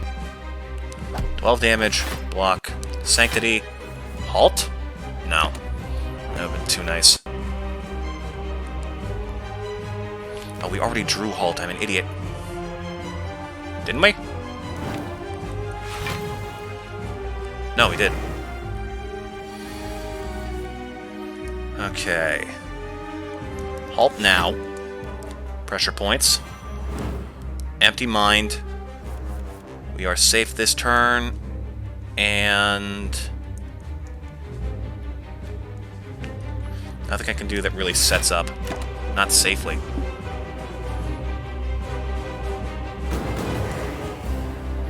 Okay, he's gearing up for another one of the big attacks, so we gotta be ready. Alright, whatever attack we play next is gonna hit hard.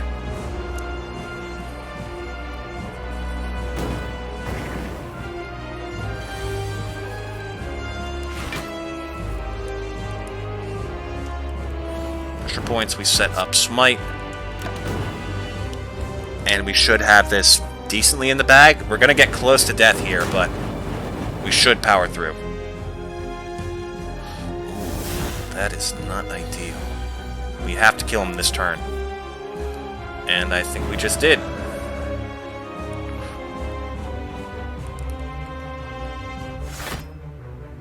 Maybe not. Hold on. 4, 4, 16. We need more block. No, because if we do this, we exit. Wrath. And we play... these have to go through block. We have 20 plus the 8. Yeah, we should be fine. So I play this, and we should kill him next turn. Unless we're horrifically unlucky. We also do have a bunch of burns to draw, so that is a problem. Please. That works. Ugh. Way too close. Bottled Miracles, we take those. Scrawl or Wish. Draw cards until your hand is full. Also, Deus Ex Machina. Free energy whenever we draw it. 6-plated armor, 3 strength, or 25 gold. Strength, this character would be interesting, but... I feel like Scroll has more uses. There's a lot of ways that can bail us out. Astrolabe, sure. Randomize. Take 1 attack and 2 blocks. Interesting. Ooh! Whenever a card is retained, reduce its cost by 1 in this combat. Fantastic.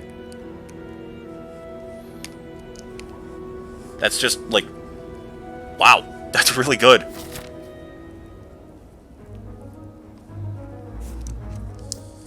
Especially for the cards we got from that too. That That could not have gone much better.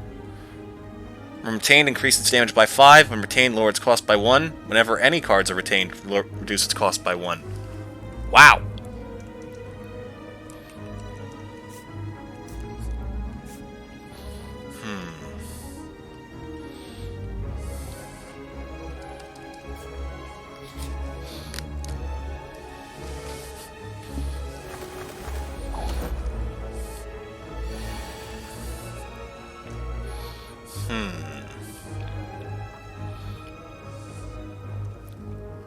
Playing this immediately is useful. The sooner the better. Get into calm, and we apply mark on one of you because that goes past your weird defenses. If we can get like 2 or 3 of those, we're going to be in an amazing place. That's such a weird card, though. Kind of love it. Meditate would make that amazing.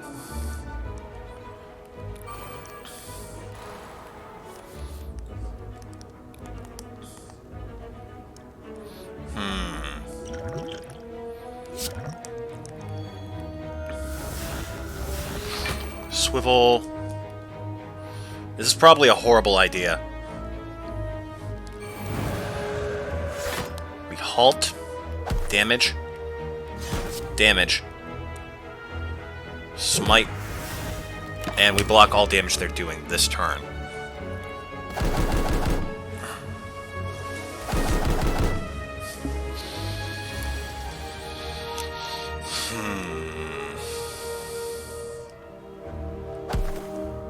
Essentially kills you. This remains in our hand, and this does not help us at the moment.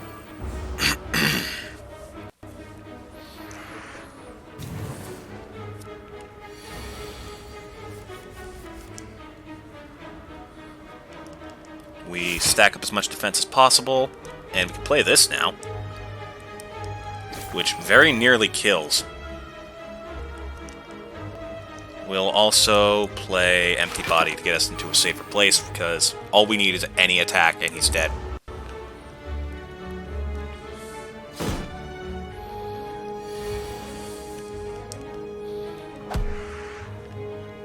Nice! Follow-up is valuable. Like, extra energy during a turn plus damage can be nice.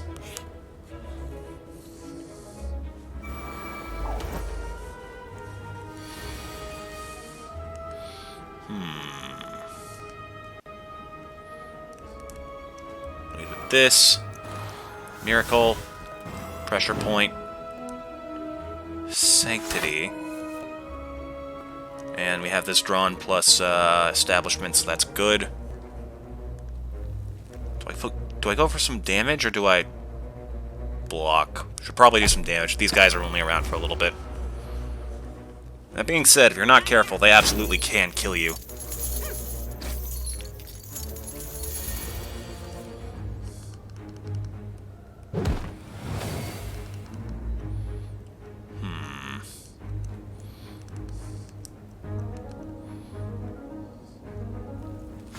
Take what little block we can get.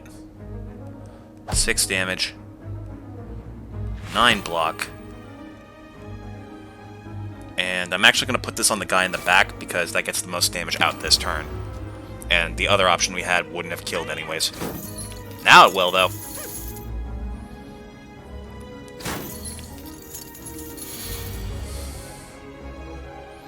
Yeah, suddenly realizing the mistakes you've made.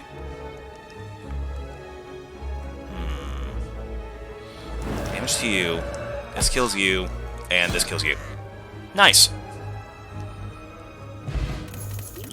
Another cultist potion. That's a scary setup, but okay. Foresight at the start of your turn, scry 4. Is this before I draw? Because this could save me from, like, getting an unhelpful hand. That's actually really good. I'm gonna take that.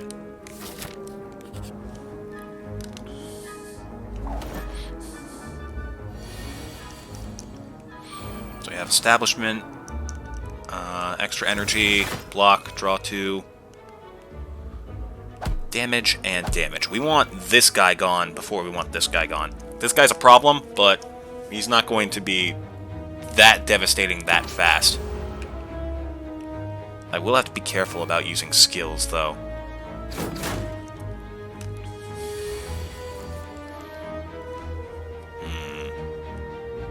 I'm actually going to put Mark on you, because that'll last much longer.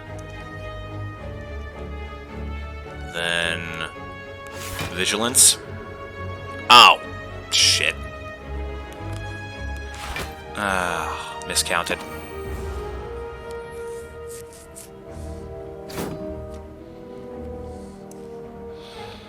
Okay, here's the problem.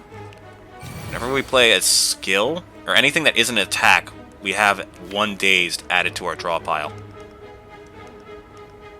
So, we go with empty body, I think? No. Eruption. Follow up. Windmill strike on you in the back.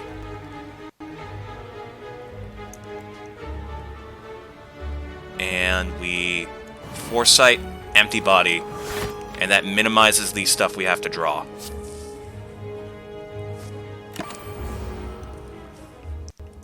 It keeps our damage nice and low.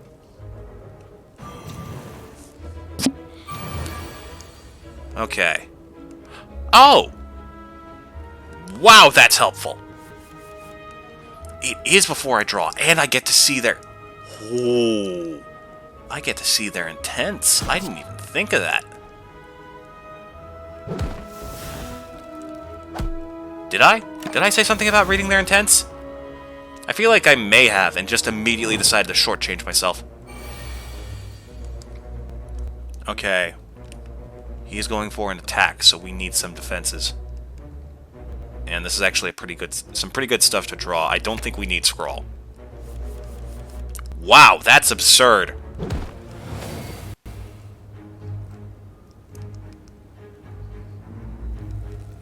So we halt Sanctity. Then we'll just drop some sand.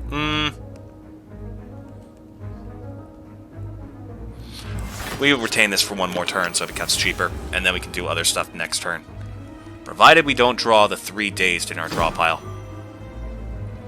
And even then... Yeah, we win. See ya! Wow, that frickin' foresight is ridiculous. Fear no evil, that's powerful. Cut through fate, interesting. We'll take Fear no evil. That's a quick way out of Wrath if we have to, plus some decent damage along with it. Do we want to hit the shop, or do we want to hit an event? We'll take an event. And it's these guys. No. Oh, Artifact Potion. Perfect. So, Establishment, Fear no evil on you. Miracle, Foresight, and Pressure Points on Bear. So now we have full control over our hand pretty much every turn.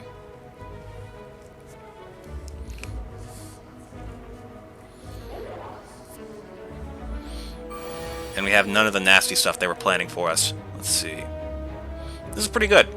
We get Eruption, decent damage to go with it, and Empty Body, which is a quick way out. Oh, Pen Nip. Didn't even consider that coming into play here. This gives us extra energy too, so I'm going to hit you. Bonk you on the noggin again. Exit, block, block. I should have put that on Pointy to take less damage this turn. I could have gotten away scot-free. Do you think there's a con artist out there named Scot-Free? There probably is.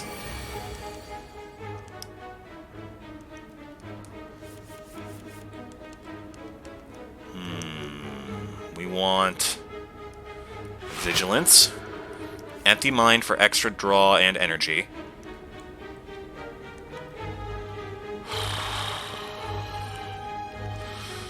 Sanctity. Halt.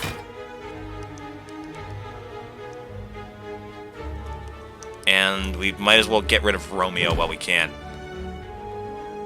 We're still taking a bit of damage, but we'll survive. It's 14, 18, or 10, 18, so 7? Yikes. Oh, it doesn't... Okay, so it doesn't have full effect if there's nothing in our draw pile. Good to know.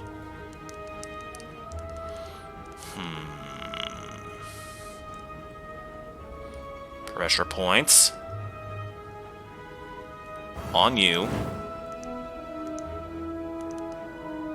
Uh-oh. Swivel. Windmill strike. Bear! It does make me feel a little bit bad when they call out for their friend that they just lost. We're good.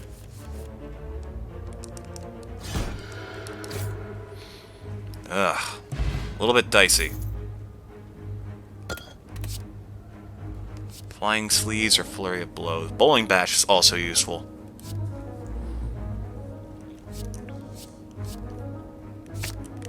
I'll take Bowling Bash. That's good damage.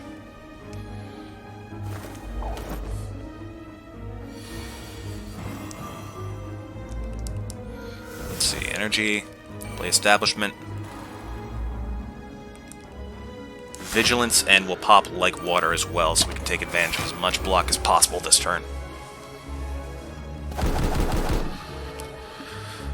I don't think we have what we need to beat the final boss, if we do get that far. Not with this build.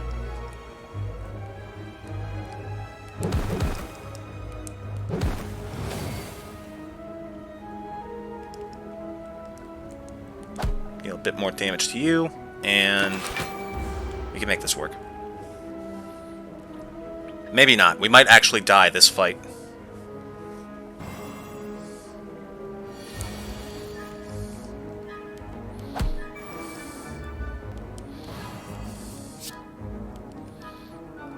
Alright, hit you with 52 damage real quick. And we yell at people. 8 damage. Pressure point. That is a lot of days to draw, but... Oh, I can play Scrawl and hopefully get rid of some of them. Yeah, that works. Uh-oh. I'm gonna sneeze. Ah. Sorry.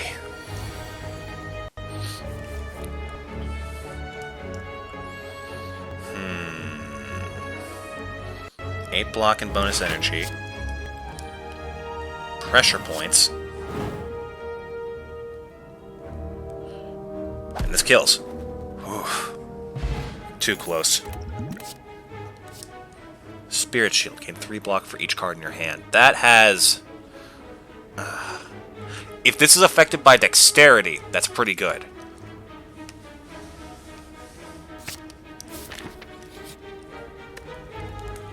Alright, what do we have ahead of us? We have an Elite.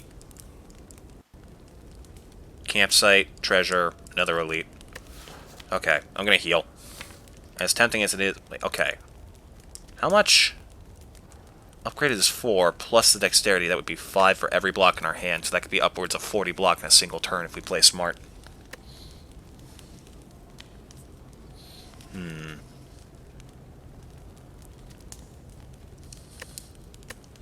Nah, we need health. Health is the most important stat in any game.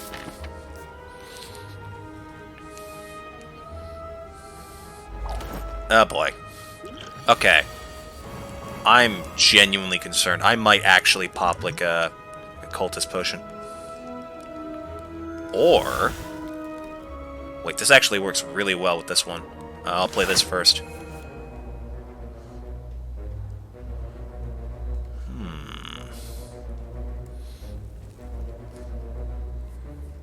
3 block for each card in your hand, gain 16. What? Oh, okay, so the Dexterity affects it after the calculation. Not before. That kind of sucks, but we'll take it.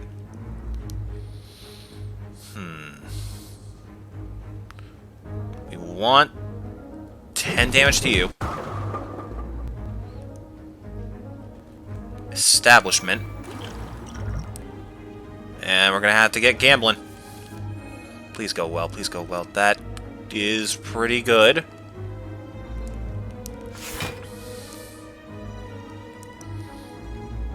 Spirit Shield. We have almost enough block anyways. So instead, what's the most setup thing I can do? Probably Foresight. And we will take 4 damage this turn.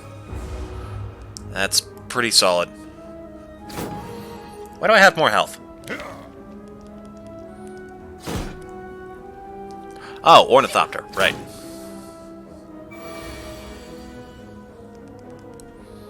Solid, we'll take it.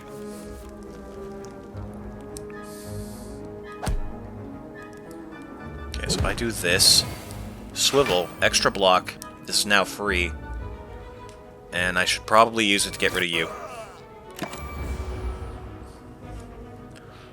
Okay. It's weird how, like, average these guys are, and yet they're one of the tougher fights on this floor.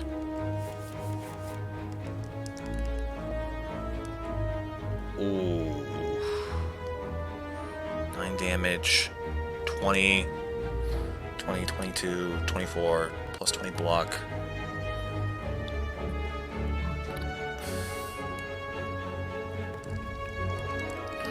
Nine damage. 20. No.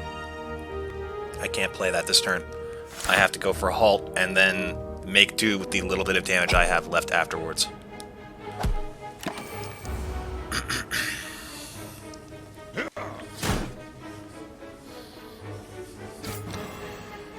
If I had gone into Wrath, the 15 block I would have gotten would not have saved me.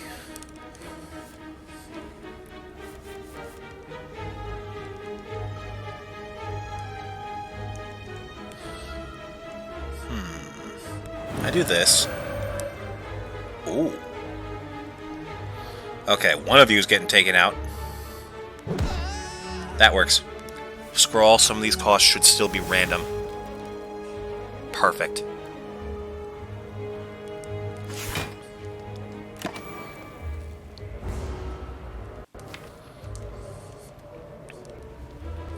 Oh boy. Okay, pretty solid. 20 damage with this, 14 with this. Ugh, way too close. Oh, more potions, sure. Whenever you gain block this turn, apply 1 week to all enemies. That has uses. It's not easy to use, but it is useful. Health, please. I still have another elite to fight. Ooh! Interesting and dangerous, because I do not trust myself with using it to the best ability. Then again...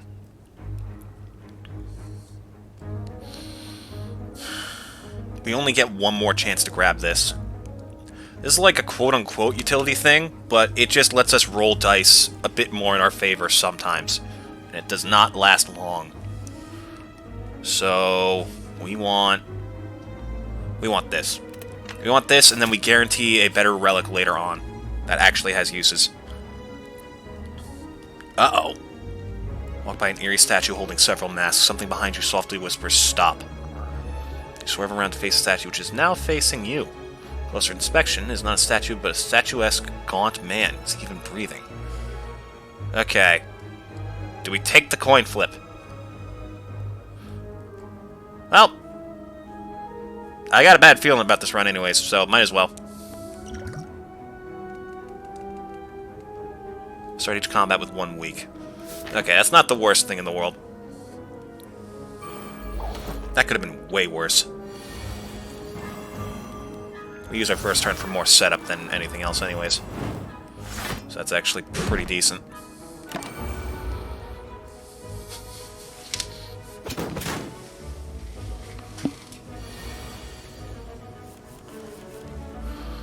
Okay.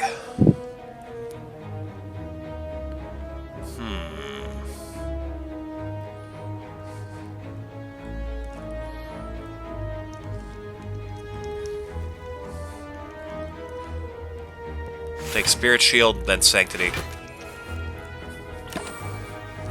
We're alive, but we can't do much. Oh, actually, this isn't that bad.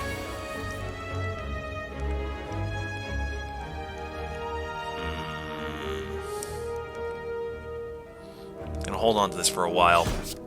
Pop that. Block. Block. And block. Okay, look at the dagger. Look at the way that line in the middle shifts as it moves. You can clearly see it twisting the thing. It adds an amazing 3D effect. Ooh. Okay, enter calm. Uh-oh. Follow up. Scrawl. Do have eruption. This gives us some interesting plays. That's 20 damage. That's 48. 52. Oh, we win. Nice. Wallop is excellent, but so is Indignation. We'll take Wallop. We need more block. And that also functions as damage, so it's just useful all around. Plus combined with Swivel, that could be amazing. Energy, go into Eruption, damage, damage, and I'm gonna have the Smoke Bomb at the ready, because I have a bad feeling about this.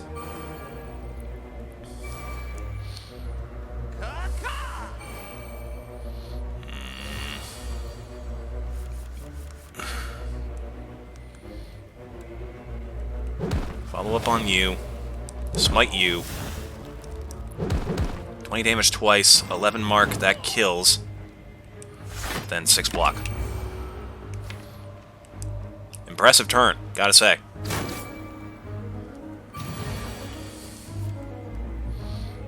Halt, powerful.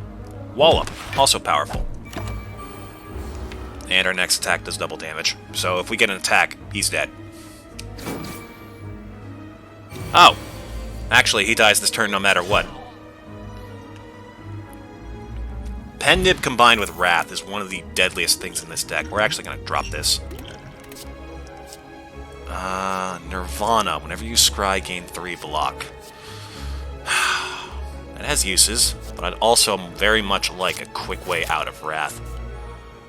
Event or... we go with Campsite. I'm going to rest now in case this next event that I'm about to take turns out to be a big fight. Yep, it's a fight. If we get out of this intact, I'll probably do an upgrade at the next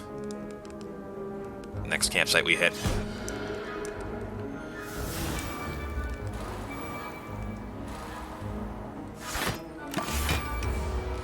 Alright, he's going to take 6 damage this turn. Thank you, Thorns. Makes it easy to stall.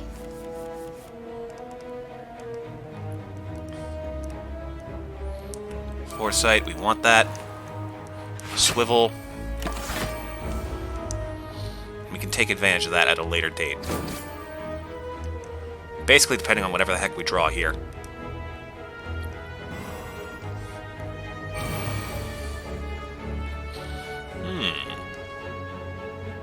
None of these are bad. So let's empty body. Then go...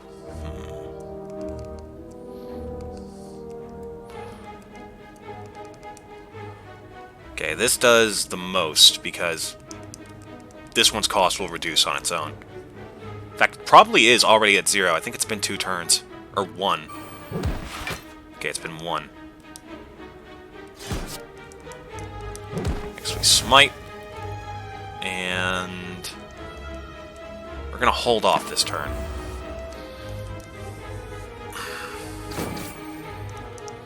Because now Windmill Strike is more powerful and it costs less.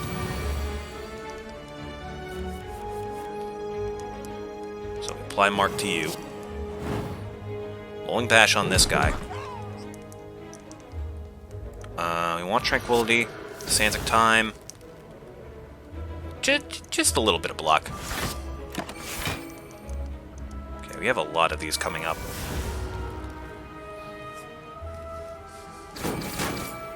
Ouch! Get rid of you.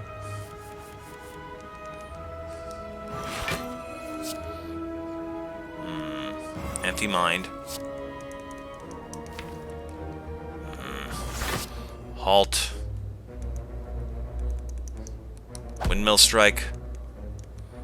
Follow up. Regular strike. Scrawl and give me anything to hit him with. That works.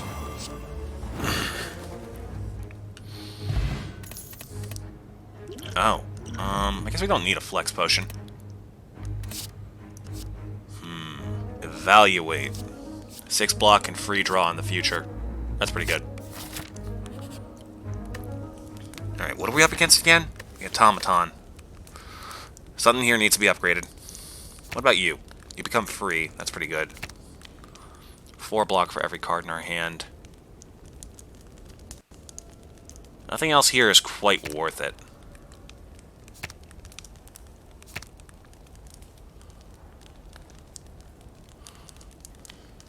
Yeah, let's get more out of Spirit Shield. That's one of our better defensive cards.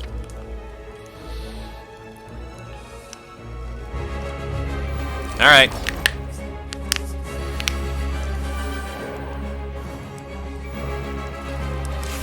Swivel, give me Miracle, Pressure Point, and some damage. Oh, that counts as a debuff. Okay, weakness has been negated.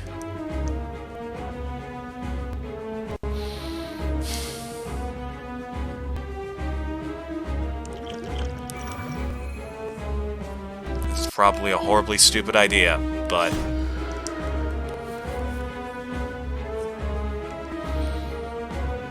yeah, this is a horribly stupid idea. I'm not doing it. I was going to go into Eruption and then spam attacks. Shit. Really gotta make me eat my words every time I speak, huh? Okay. 9 damage on you. 20 block. As much as we can get. This will not kill anyone, so it's smarter for me to play Empty Body. Yeah. Best I can do at this turn.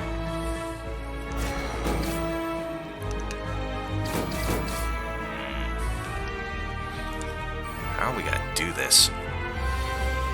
He's still got that freaking Hyper Beam coming. It's in here somewhere.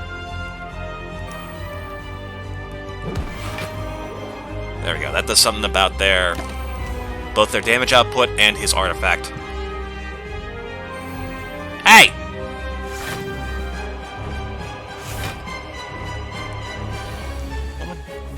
What do you have? Scrawl. Okay. Play this. Foresight. Tranquility is a decent setup. We go with Evaluate. We defend. We wait for this to drop to 0 and have higher damage.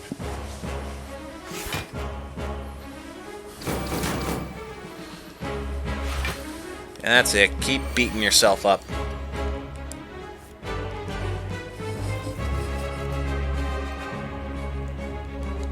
Give you some more cards. All up on you. Halt. Empty Body. Wave of the Hand combined with Defend. Inflict weak on all of them. This is a very slow burn. That's not good. We need to get as much damage out as possible in order to prevent stuff like that. We don't need damage. We need block and we need weak.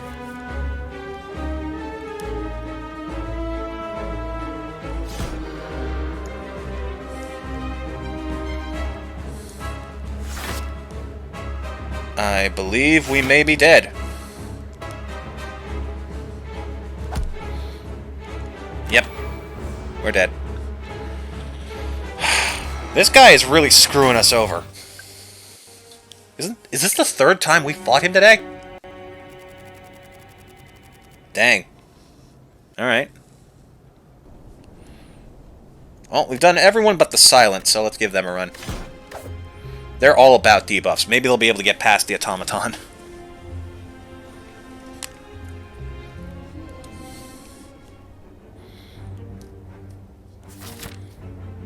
Okay, good. It is on Ascension mode. Let's see.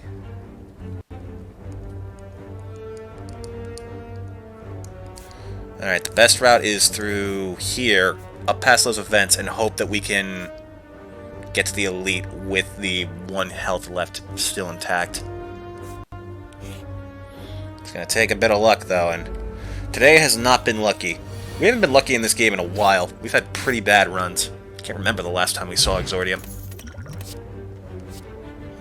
Deadly Poison or Eviscerate? Eviscerate has value. That is a potent attack, especially when combined with a bunch of other stuff. Strength increases its damage, combined with Venom. Yeah, that's useful. Plus, if we can get Wrist Blade and then get its cost to 0, that is insane. Take the money, and let's go. No combat. Okay. 2 out of 3.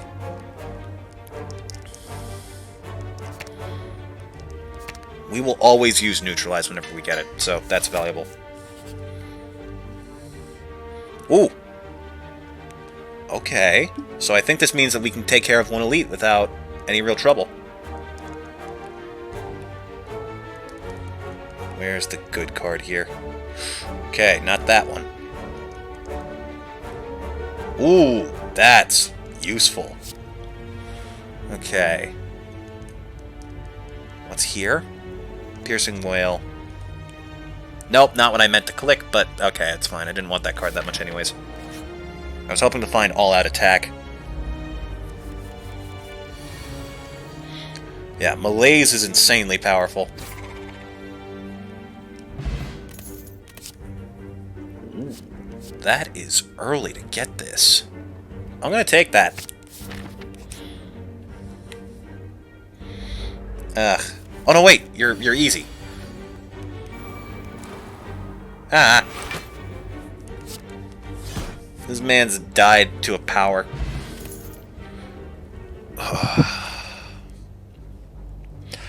Okay, I'm taking this, and I promise I will be smarter about picking what cards I take.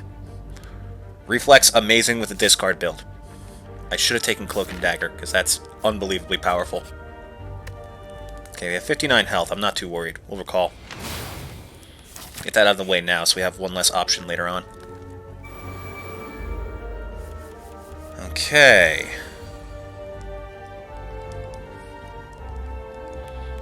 Survivor, discard this one. Neutralize you, a little bit of damage. Upgrades across the board. And we eviscerate, I think. Yeah. But which one? This one? Possibly. Yeah, that's the play. Will inflict weak and loss of strength. Oh no, it does the strength first. Damn it. It probably said that too. Yep, it even says the order. That's on me. Smart though. But look at the art on this card. Ooh, spooky. Got magic hands. Is there? Oh, that's just the info on the card. I thought it had like a second card in there, even though it said 1. All right, 1's gone. This fight is already massively gone in our favor. They're not attacking this turn, so we're free to set up.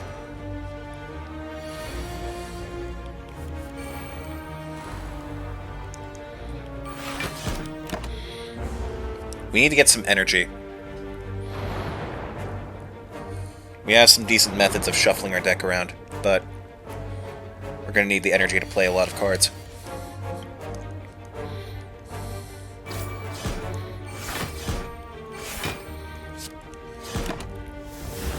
And let the dazed fade from existence.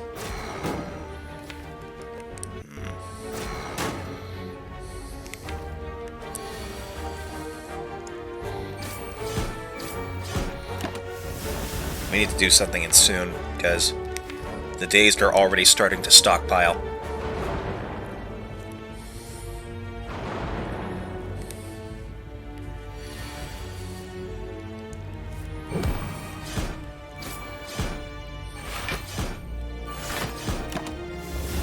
Okay, that's pretty decent. We just need to draw our attacks before these days like clog up our deck.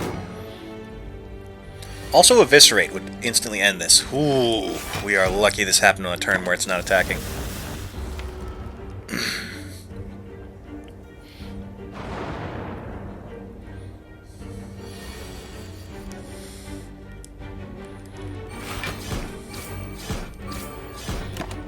Alright, we win.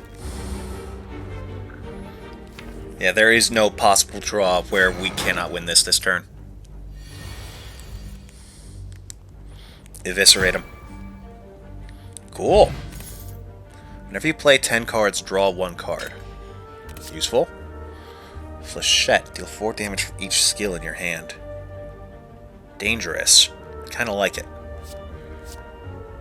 Or Skewer. Spirit Shield already proved its worth with this gimmick. This might actually be powerful. And it hits every time, so combined with Strength and Venom, that's pretty powerful. I'm gonna take this. That's not that helpful. We take the key. We're gonna have to absolutely demolish this elite, though. That is a problem. 1,000 cuts and Flechette. This deals 12. Nice. That's pretty good. I like it.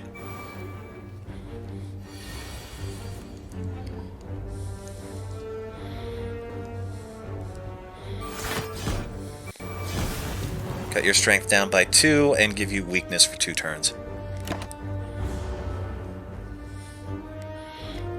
But the ritual is going to counter-effect that pretty quickly. Yep, he's still positive. But neutralize does help.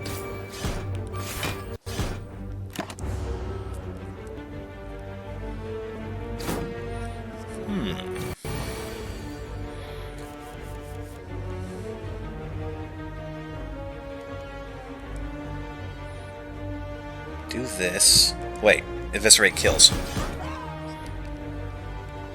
I almost did some very unnecessary damage to myself. Tactician, we need that.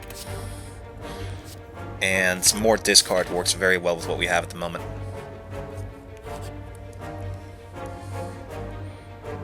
Because with this, we can now practically...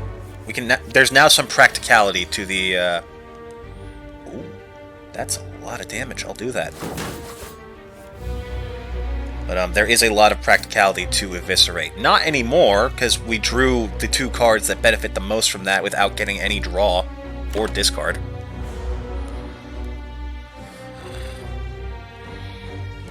I guess I could have played Malaise, gotten its strength down a little.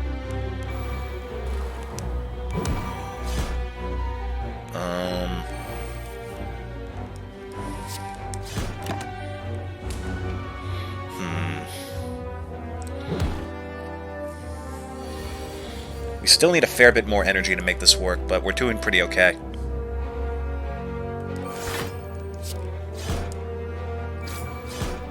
I should have discarded one of my defense, because this is all we needed. Could have gotten some more damage out there, and now he's at full power, we're at low health, and he's going to start messing us up. And wow, we are getting incredibly unlucky. There we go. I mean, that still doesn't help me, but it's the right idea.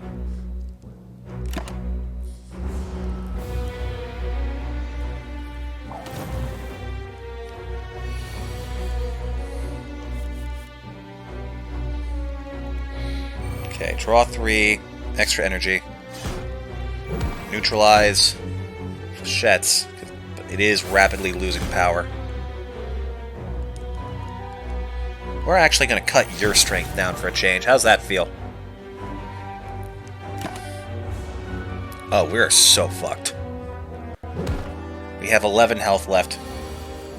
And no damage in sight. Like, this keeps us alive this turn.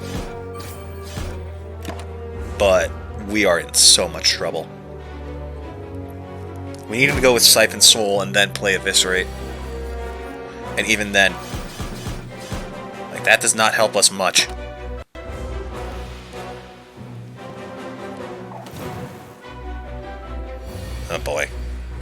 Flechette's is now almost useless.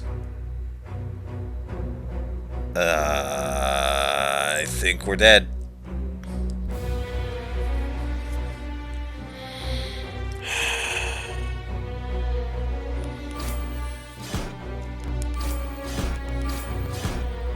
Yep.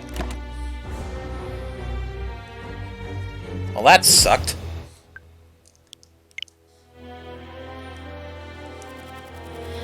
Man, we're doing awful lately. It's weird, too, because I feel like I'm playing better than ever. Let's try the Silent again. That felt like a very ungratifying run. Because we had some serious potential there, some of our setup. Please confront the first boss. Shut up! Stupid whale.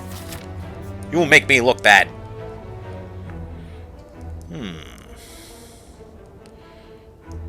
I see potential. Not much of it.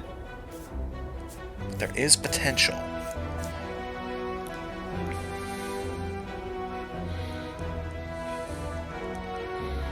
Okay, really not much, but we take what we can get.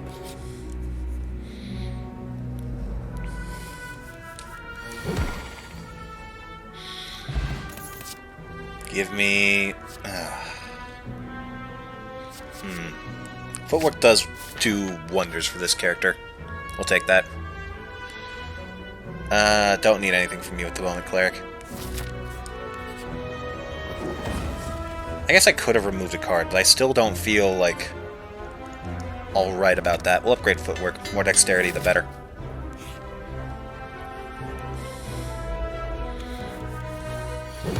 Get rid of you. Get rid of you.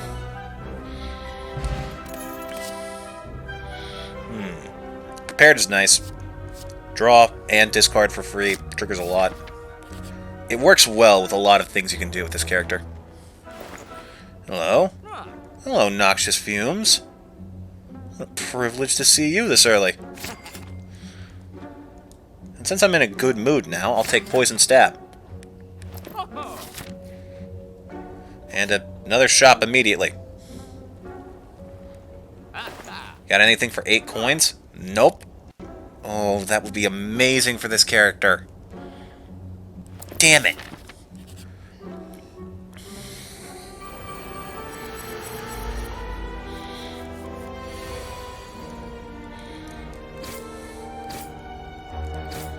Nice.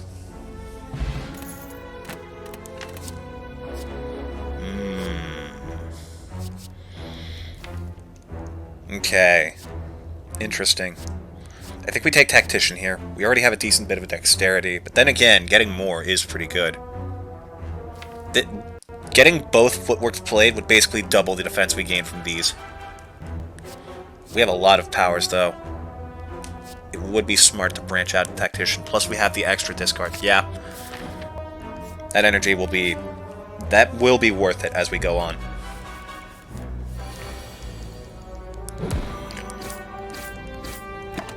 Provided we draw anything other than all of our worst cards at the start of the fight.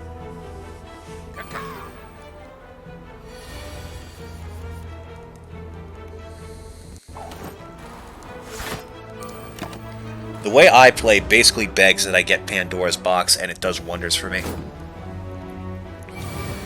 Thank God normal cards can't turn into, like, curses. That would be horrible.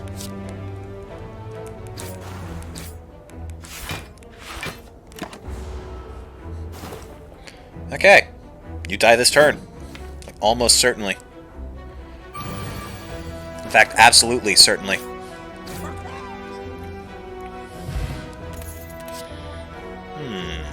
All-out attack or Bane. Deadly Poison could be nice.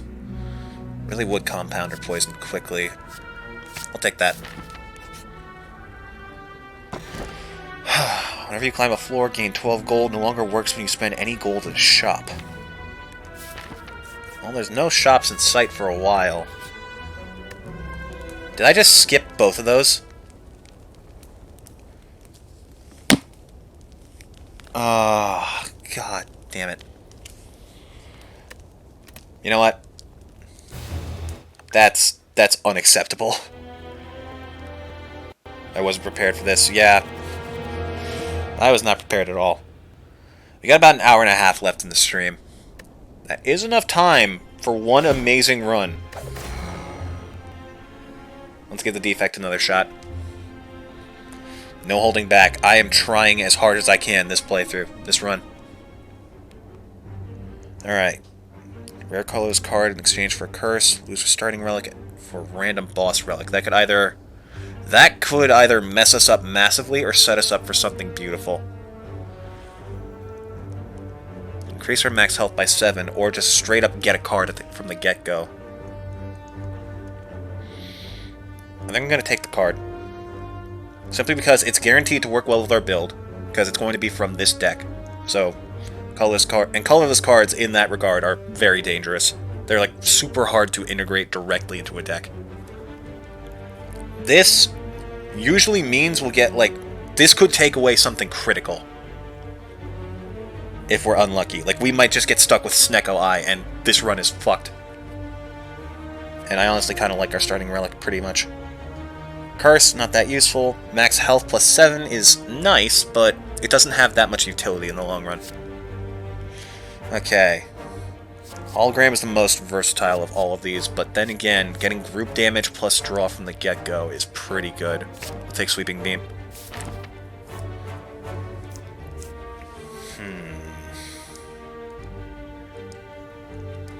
I see a line of potentially 4 elites.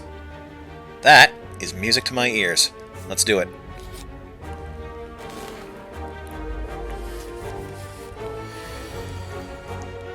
We're gonna need a lot of luck this time.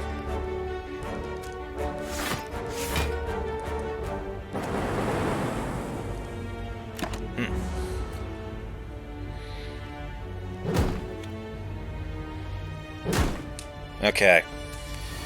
Got the most out of the turn that I could. 6 damage to the group, free draw, damage, and...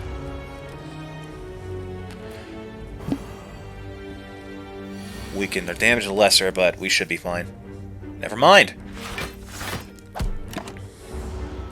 Exactly enough to survive 1 turn longer. Won't save you now.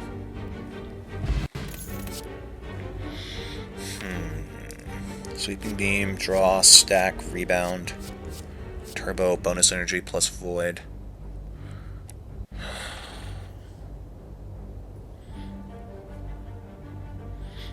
Currently, we do not have enough space in our deck to take good advantage of this.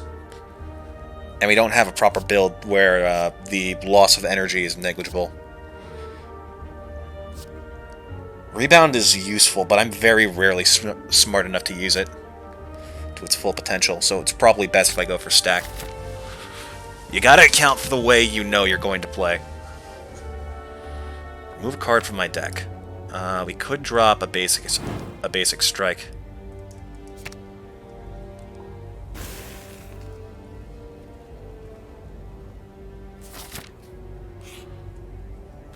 Alright. Channel Lightning. Block.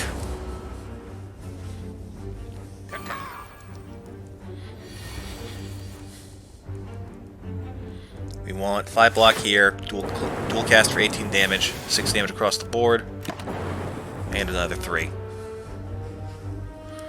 You have mere moments to live, sir.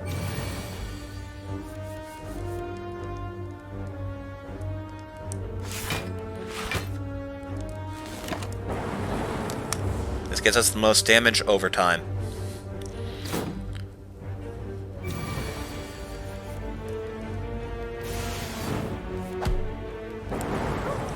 Alright. Focus Potion, useful. Overclock, free draw at the cost of putting a burn to our discard. That is dangerous. Rebound. Leap. I feel like free draw is going to come in handy much more often than I'm thinking. And this is a cost 0 card, so there are plenty of other things that we have that can combo into this. But then again, Leap is reliable defense. Should the worst come to pass and we lose all our defense from like a transformation thing. that is nice to have. We'll take it. I gotta, like, think about, like, having a deck built without these basic cards, because they are not worth it. In which case, I'm pretty comfortable with our setup at the moment.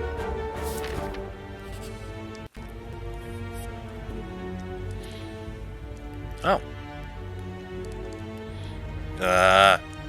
Okay. Phew. Reboot, that's pretty good. Oh! Well, alright then. Reprogram, lose 1 focus, gain strength and dexterity.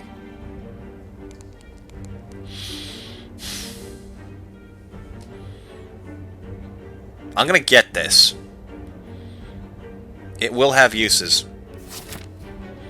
I just have to play right. Gotta take the left here, because then we can get 4 elites. Oh, I guess we could get 4 if I continue this way. And that is an event, so, yeah. Okay, regular fight.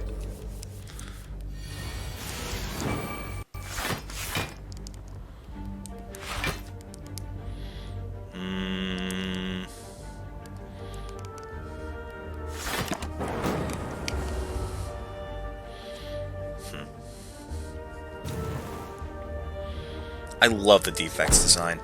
Like, look at what he's wearing. I don't know if that's a cape or if that's just, like a shell or something.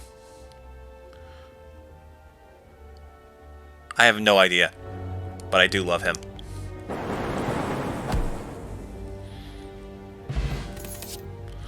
Okay. Darkness. Upgraded, that has incredible power behind it. We'll take it. Alright, first elite of the floor. I'm gonna take the focus while I can. Then we leap, dual cast for 20 damage out the gate, and we'll pound you just a little bit. Just a slight bop on the noggin.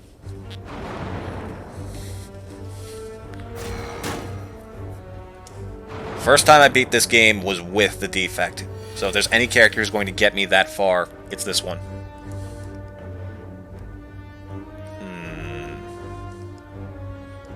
Okay, darkness, then we reboot. Well, that's not ideal, but it does get rid of those dazed, which is useful. Gonna take a pretty heavy hit here, but we'll make do. And if we can get any damage off and then dual cast, we have one of them gone. Plus some heavy damage on another. Yeah, we'll take that all day long. Ideally, we want Sweeping Beam and then... Okay, guess we're not getting that. Okay, but now if we draw a dual cast, we're in an amazing place.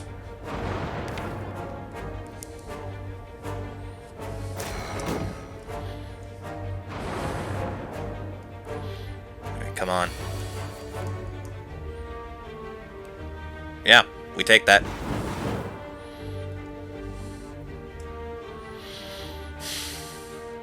We block. I was thinking of playing Zap to try and get rid of this one in addition to Strike, but that's a coin flip and I'm not willing to stake the run on that.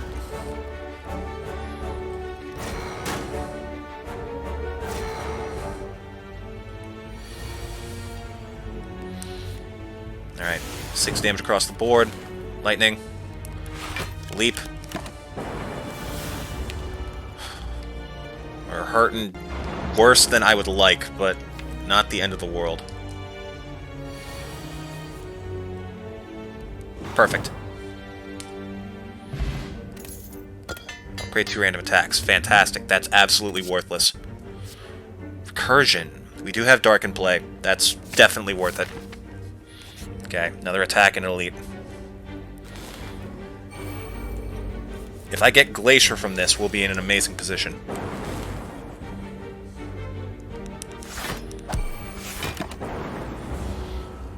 Man, that guy's not having a good day.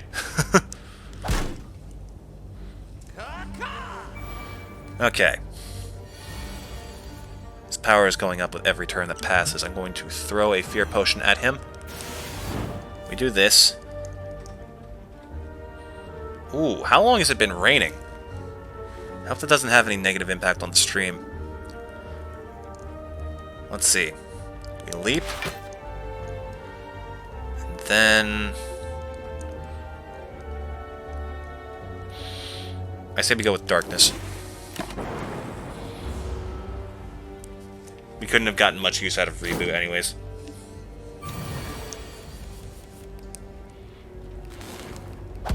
We do our damage, shoot our shot. Oh, we win.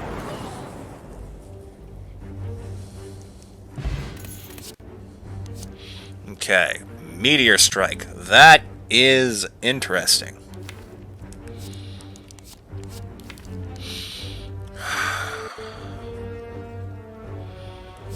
That has so much value. If only we could... We cannot currently play this card. It is not worth it to get it. It's better off for us to grab Ball Lightning. Alright, Elite number 2. What you got? Legovolin. Not the worst thing in the world, actually. Hold on. If we can draw Darkness, like, out the gate... Okay, not ideal, but we'll take it. If we can get Darkness and spend a couple of turns, like, building it up, then set up a dual cast, that would be wonderful. And I am not getting anything involving that. Like, at least give it to me before it wakes up. Please. There we go. Okay, then we will work it towards the front. There we go. We also have Recursion. So that means that we can get 18 damage out now and still use it. Or 12. Yeah, Evoke, Dual Cast, take the block.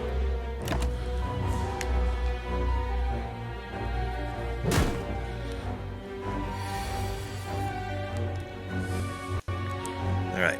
Ball Lightning. Ooh, we need to defend here. I almost missed that. Zap. Come on, give me, like, a decent relic.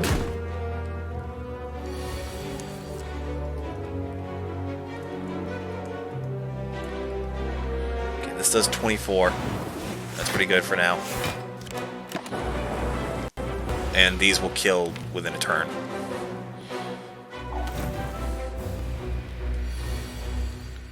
Oh boy. We win. Oof.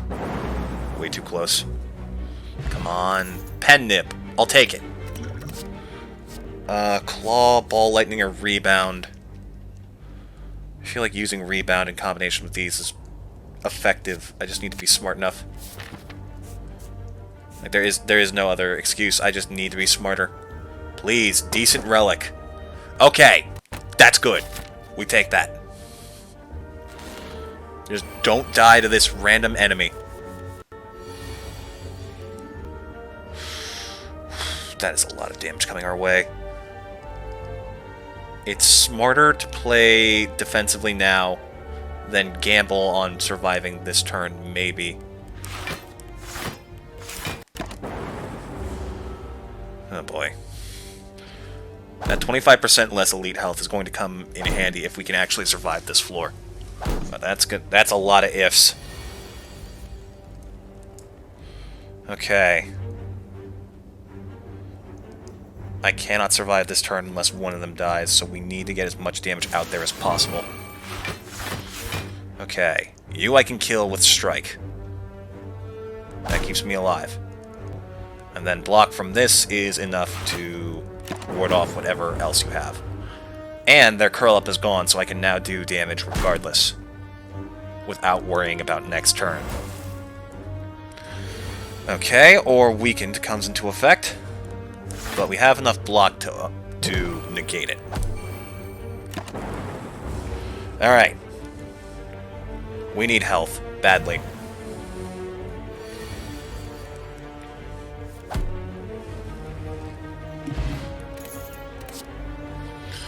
Okay. Interesting. I'm gonna take Sunder. As a high damage card with a lot of potential behind it. If we get the, like the 3 robot dudes again, we can beat them. And we can take advantage of it. Heal up.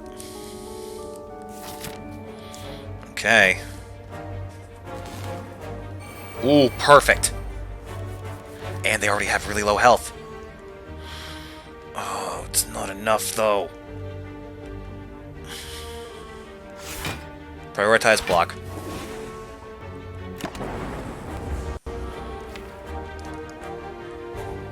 Energy doesn't matter if you die before you get it.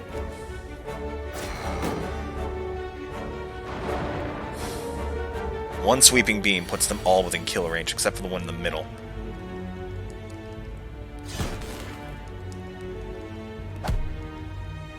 And we stack. Keep that damage coming. We want to channel one more orb, and then hopefully get dual cast for Dark. Perfect.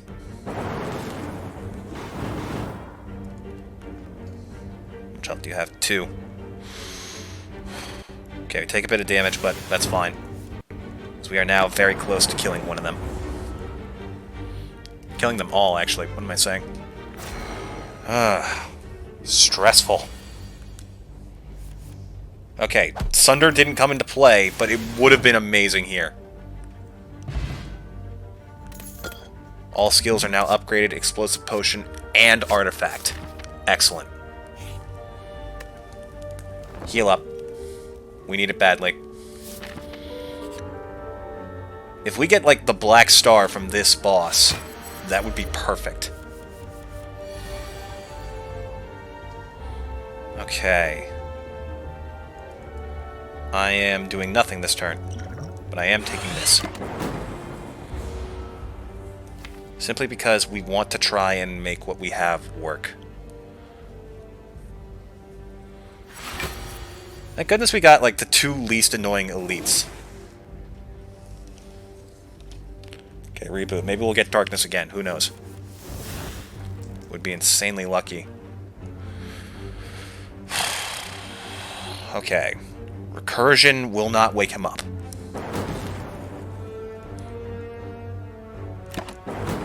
And that puts the Dark Orb in a good position to get a lot of damage out.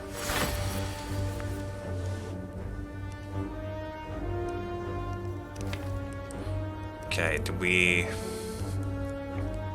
I think he wakes up this turn anyways, so I think we try and get as much damage out there as possible.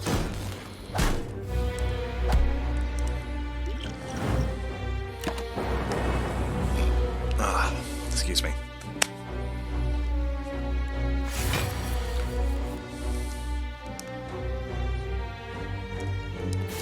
Alright, sweep. Do not take away from focus now. That's one of our biggest damage dealers here. Dual cast gets 36 damage out there. If we do 1 damage, he dies next turn. We have Core Surge. We win.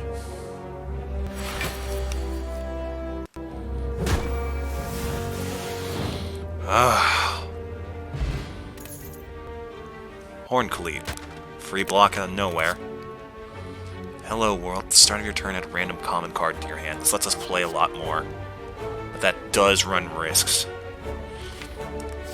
Static Discharge is interesting, because it does revolve around me taking damage, which I'm going to try to prevent. I might take Self-Repair, because more health in the long run is very useful. I'm going to be using that every time I encounter it. We are up against the Slime, again, oddly enough. I feel like this is the... We've been encountering a lot of the same bosses today. We gotta heal. We've had a very rocky start, but we can make this work.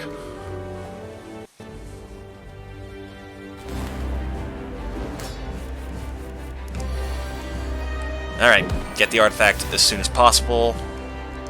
Damage, damage. Do not use the draw, because that could get rid of an amazing card that we could use next turn. Ooh. Sorry, chat. I will be right back.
Chat, let's talk a little. Let's talk about something interesting. What is something interesting that I know enough about to make an engaging conversation from? What about writing? Chat, how much... Well, there's nobody here, but I'm trying to practice. Practice talking to people. Because, ideally, doing this professionally means that one day I can, like... just sort of talk in general, without relying on people's responses. So here's my thought. One of my favorite things is writing, in general.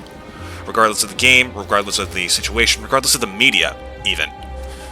Whatever, like, the method is, I love writing. Good writing speaks to me on a very powerful level.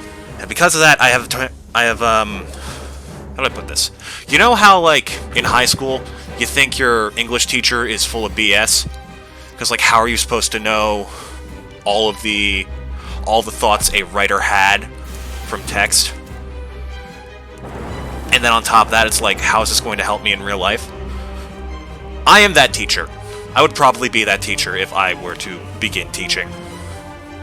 Just, like, gushing over intense details that really aren't that engaging. I would absolutely be that teacher. Because I love writing. And here's the thing. That teacher isn't even that wrong. Because as someone who has tried to write a book before, there is so much more that goes into every word than a lot of people give credit for. Like, there is so much potency behind everything. Never, like, take a story's message as a joke, because to the writer, that could be the most important thing in the world. We'll take the darkness and hope that it gets rid of one of them. Perfect.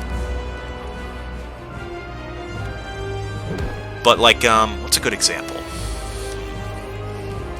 What's a good example of a story that has enough potency where you can feel what the writer means?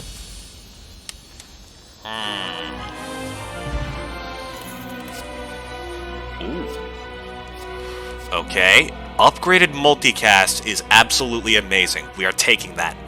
Oh, but Rainbow, though. And that's upgraded, too. Shit.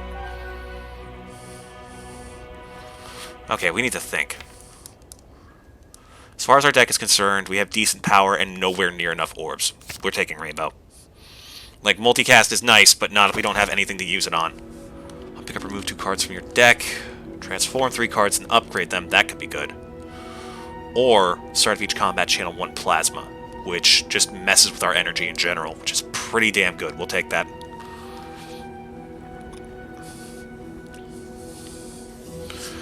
Like, basically, when it comes down to writing, what you want to know is the writer always has some reason to write the story.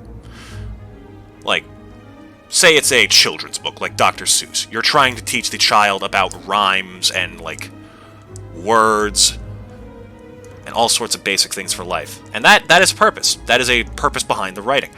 So, you will find that that writing is, of course, written in a way for children, with very simple words, very fun, like, dialogue choices, events, characters, designs.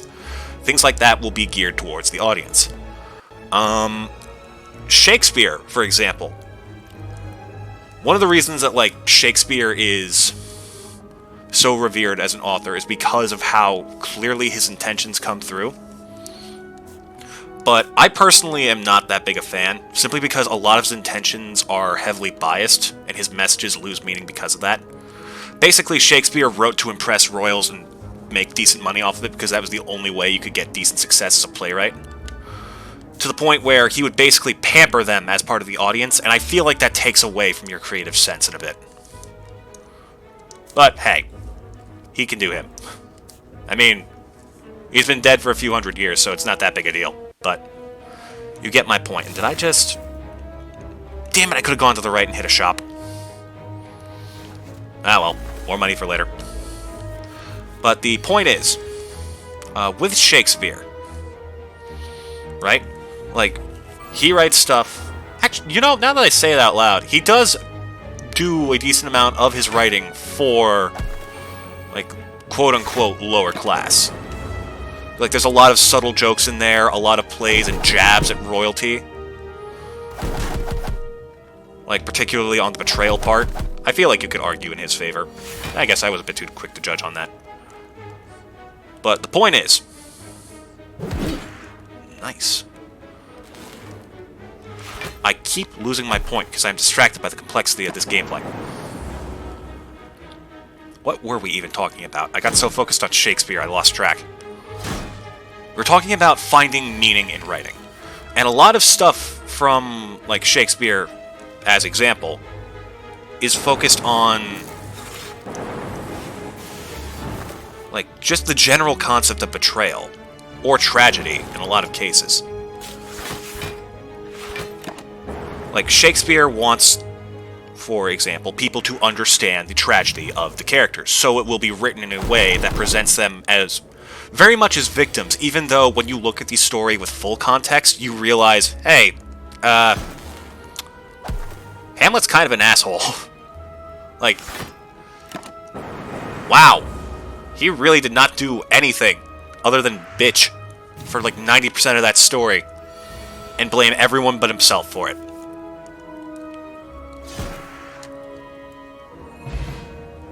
And then there's like also the side of which, like, it's so multifaceted, the writing. 2 focus, 2 strength, 2 dexterity. That's exceptionally dangerous. Because while I have just like explained that whole thing to you, on the other hand, because it presents those sides of Hamlet, where he is just like kind of an asshole and doesn't do much, that also can resonate with the reader. That is the thing about like art in general, is that it is entirely about who is witnessing it. So, I guess in that concept, yeah, your English teacher is full of shit. Sorry, I thought I saw a bug. Because, like, more often than not, in literature classes, you'll be told to like, find this specific meaning, and if you guess and if your take is not the same meaning that they have written down in their little book full of, like, grades and test results, you just get punished, and that sucks. But if you have, like, a good literature teacher, like I did, you will find that they actually promote your own take. And in a good English class, you will be told to, like, make your case and share your opinion and defend it. And your quality on defending that opinion determines your grade, which is essentially, like, that is how you tell a good English class apart from others. Because it is entirely subjective. It is all about what you see. That is the entire point of writing in general, is to get the reader... Ideally, the writer wants the reader to see the message they themselves see, but a good book will allow you to find your own message, other than what the writer wants. That being said, like, in turn, language arts classes are designed for you to find that original message, but completely remove that sort of freedom, which really does ultimately tear down the end goal. You know, the entire point of it.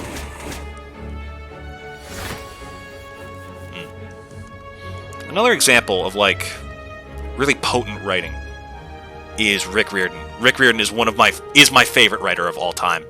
Like, not even a trace of irony in that. I 100% mean that. His writing is amazing for a lot of reasons. Because first of all, one of the things he does is, at the start of most of his books, he will say, like, I did not make this story. Like, I found tapes, I was sent letters, I found journals that record this story, and I am merely transcribing it so you can hear it. It's like stuff like that. And when you read his work, that suddenly comes through a lot more clearly, because his entire purpose in that is to, like... The entire purpose of that whole gimmick, storytelling-wise, is to make it seem more so like there are... The trick is that, like, he wants it to seem, like, approachable for a younger generation. I just took that without looking. I mean, it's chill, so it's not that bad, but I should put a little bit more thought into it.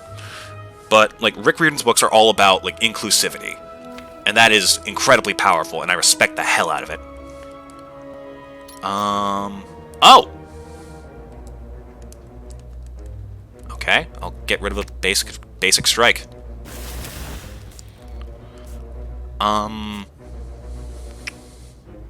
The hell was I just talking about? Claire caught me so off guard there. Rick Riordan's books are all about inclusivity and being approachable. Like, on the surface, they are very much about being a fun, enjoyable story that, like, anyone of any age can pretty much enjoy. Without, like, being too out of the loop. But, in reality, they function much more as, like, a welcoming place as a book. Because he makes them seem as though these actual characters who are struggling with actual issues that a lot of kids have growing up. He just makes it seem as though this is directly from that character. So for younger readers, that is so much more approachable and enjoyable.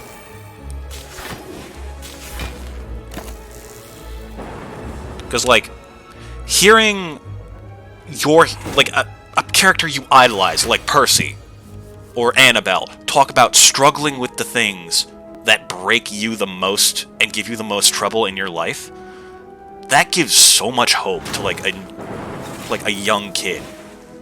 That'd be like, it's essentially the book version of Captain America going to a school and telling a kid that he used to be bullied and he understands, and sitting down with the kid and having lunch. Like, that is how much power there is behind that kind of writing. And I love it.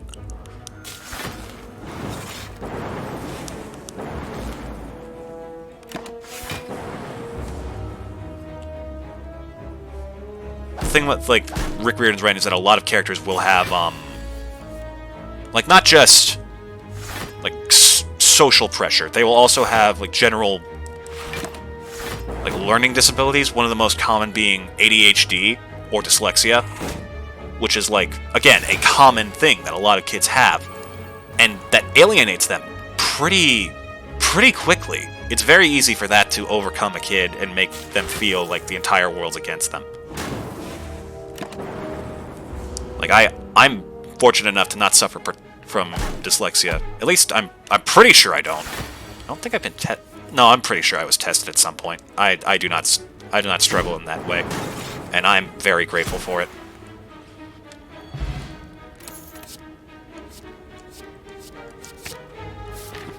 But like that idea on its own, a book that approaches a child who has dyslexia and gives them a hero to attach to, that is something incredible. That'd be like having a painting that inspires a blind person, but it actually works. Just, man, what an amazing person. I hope I can meet Rick Riordan someday. Who am I kidding? That's probably not going to happen. Ugh. Still, though, that man inspired my, like, search and potential venture into writing. Like, I cannot thank him enough. Something else about his writing style is that because he phrases it as if the character is the one telling the stories are written much more in, like, very simplistic ways, which also works for approaching young readers. But in turn, like, from my point of view, as someone who has attempted to write and is probably not very good at it, intentionally writing without having, like, the most perfect sense of grammar, spelling, and or writing is like injecting perfectionism into your veins in, like, the worst way possible. Because every time I tried to write, I would get hung up on things not feeling quite perfect. Like, I didn't describe it well enough. I didn't go on for long enough telling what the things I was writing about were and how they looked. And to be able to intentionally write without doing that, and write in the style of someone who's not a professional author and is just trying to get the message out. Like, from my perspective, that sounds like one of the hardest things a writer could do. Intentionally make a piece that isn't perfect. To look the flaws in the face and say, yep, that's how it would be written. Ah, I can't even imagine. Let's see. Charge battery is useful. Defense and energy. Alright, give me something good. Fine. That doesn't help me, though. I need something that gets me through combat a bit more safely. Chill, that has value. FTL, free draw, rainbow. Sweeping beam, hit them all decently hard.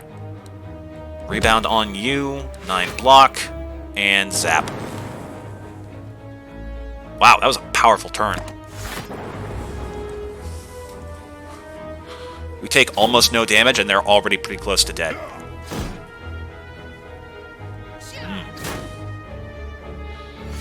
Okay, we can definitely take out the one in the front.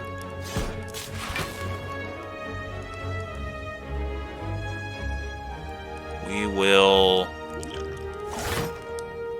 Oh, I forgot that we have Horn Cleat. Well, still. Better to have some defense than none. Get rid of you for sure. That's a smarter play. But yeah, like, as you go further into, like, Rick Riordan's work, it approaches, like, much more diverse issues.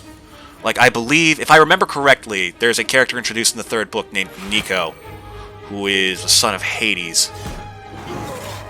And I think he loses his sister somewhere during that book, and starts developing this, like, this potent hatred for everyone else. But as time goes on, like, he eventually forgives them. Like, it starts off with him blaming them for letting his sister die, but... Like... I believe, if I'm remembering this correctly, he also slowly develops this, like, struggle in himself to define his own sexuality. Because I think he has feelings for Percy, if I remember right. I could be wildly misremembering this. It has been so long since I read the Heroes of Olympus books. But, like, that's potent. And there's not many people who would have the guts to introduce that to young readers in this era, and I think that's incredible.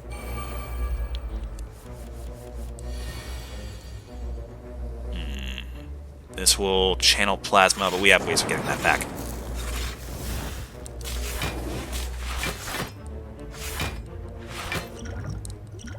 And then I will bring back darkness. Because I want to be able to use that fast. What we're going to need to do is we're going to need to wipe out the 2 little ones and then put as much power as we can into the big guy. For example, by doing this.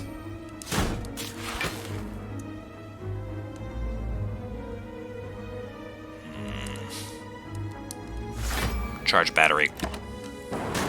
Let the damage do as it will.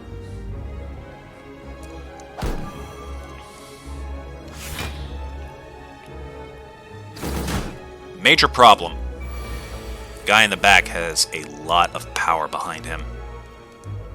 This is not a very good hand. I'm going to reboot. Recursion. Perfect. Sweeping beam. Give me a bit more damage on the one in front. Not what I'm looking for, but I can't really complain at the moment. Extra energy. Could go with rainbow. Because it'll get rid of the first one.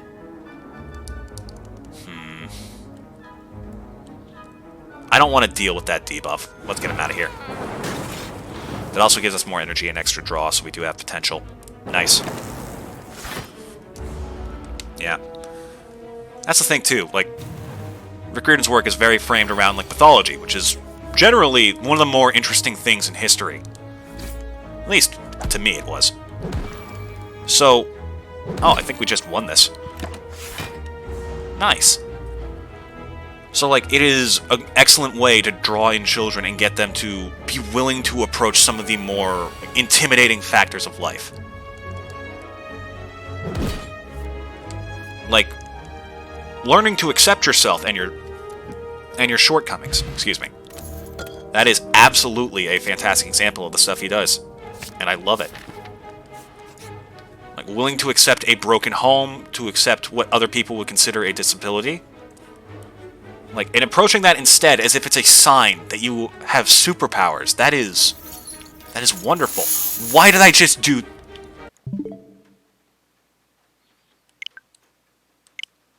I pressed down on the joystick, it did not go down, and I lost almost 500 gold.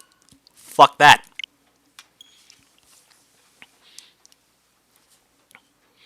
You will very rarely see me, like, resetting the game in order to fix an encounter. I will almost never do it in a fight. But, like, misclicks on menu options like that, I have no shame. Say it's cheating if you will. I'm not, like, letting that happen. Please tell me it didn't save immediately after I clicked it. Ah. Thank God. Alright, chill out the gate. This is now 9 damage to all enemies. Recursion for a bit more frost. 9 damage, lightning, and we'll chuck some weakness your way, because you like to hit hard. Bear's gonna do the grab, but Orbs use focus instead of dexterity, so I'm not too worried.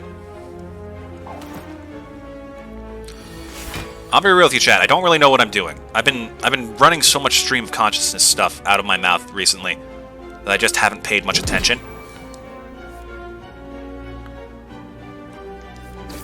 I don't know if that's to my detriment or not.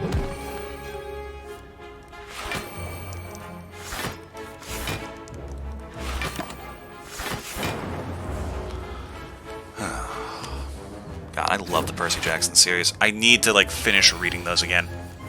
I read them all when I was a kid, but, like, I was one of those kids who was told I have an above-average reading level, and just assumed that was more than enough, unaware that I had to actually apply it. I just sort of assumed that meant everything. Aggregate, hello.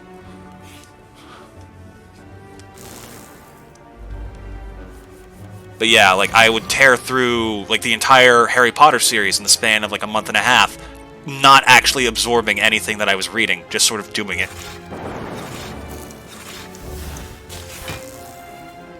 Ball lightning, extra block. Well, that's worthless, but alright.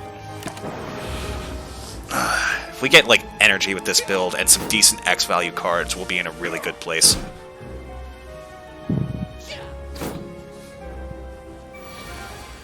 Like, I have no idea what I'm doing, but I'm definitely doing it. What else is there? What else is there that I find interesting? It really is just writing. Like, that is my entire personality. It's like, I said before, I am that English teacher who says, oh, but these words in this order invoke this meaning, and I will frickin' commit to that. Like, there is so many, like, good examples. One in particular, like God of War 2018 and Ragnarok are amazing examples of that. Why are these guys back? Didn't we just beat you? How many times do we have to teach you this lesson, old men? Alright, that's some good group damage. Hit you a little. Hit you a little. Kill you. I don't know what happened, but suddenly we're absolutely decimating everything. Random power or skim? We badly need draw. We have some, like, decent energy generation. We have nothing that gets more cards in our hand. Like, we have sweeping beam, and that's it. And reboot, but that's a one-time thing. Skim is amazing. Okay. Do we upgrade? We're heading against the collector. So a bit more power might be useful. But then again, a lot of our good cards have already been upgraded. So I might just take the health and try and negate the risk as much as possible. Alright.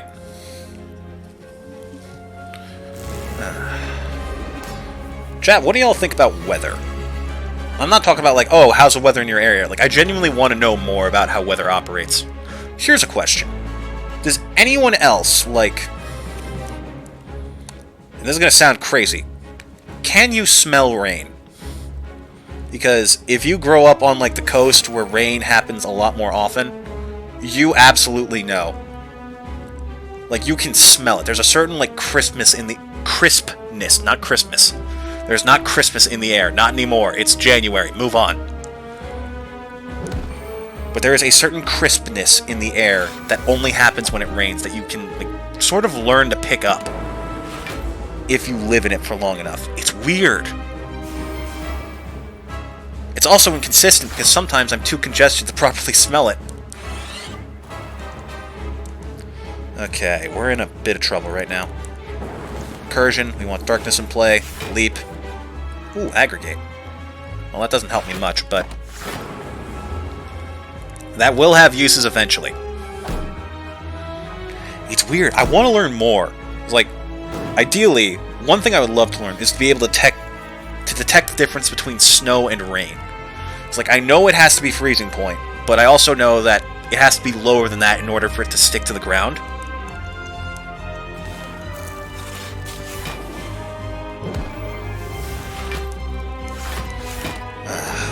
I love snow, by the way. Snow is wonderful.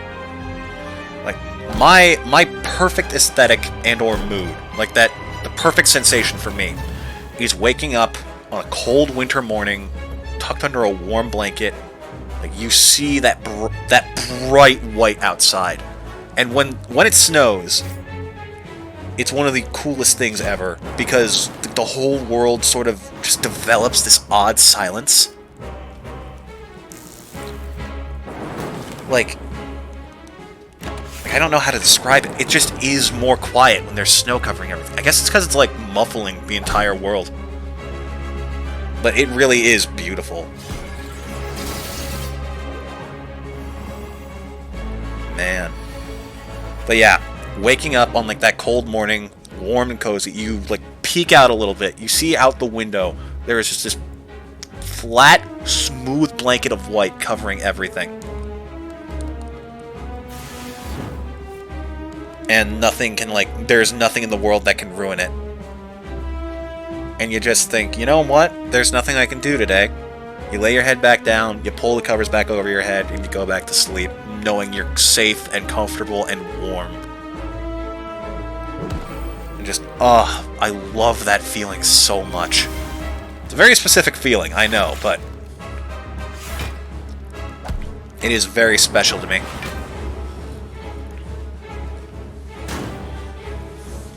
Rain is also wonderful.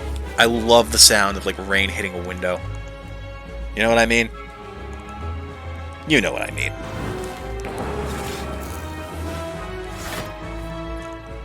It's like, it's that one of the most comforting sounds in the world. And if we zap and then dual cast, we can get just about enough block to get through this safely. And we're slowly whittling away at his health, so that's doing pretty good.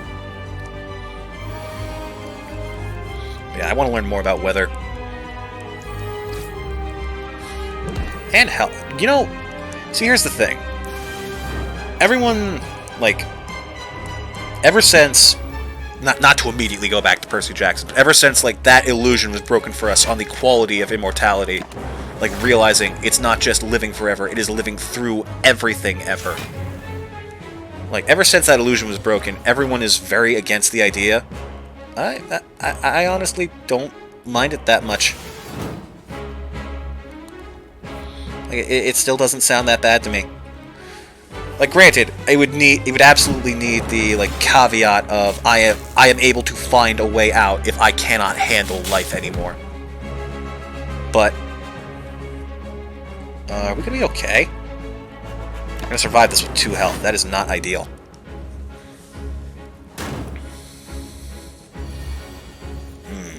Don't like that. Alright, extra energy.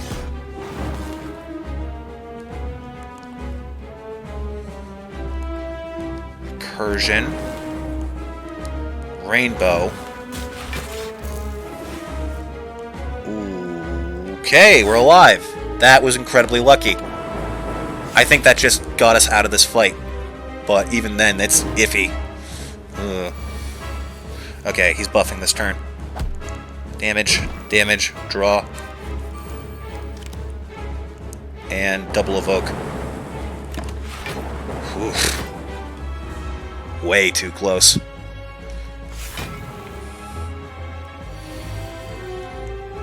It's like, here's the thing. There is so much in life that I want to do.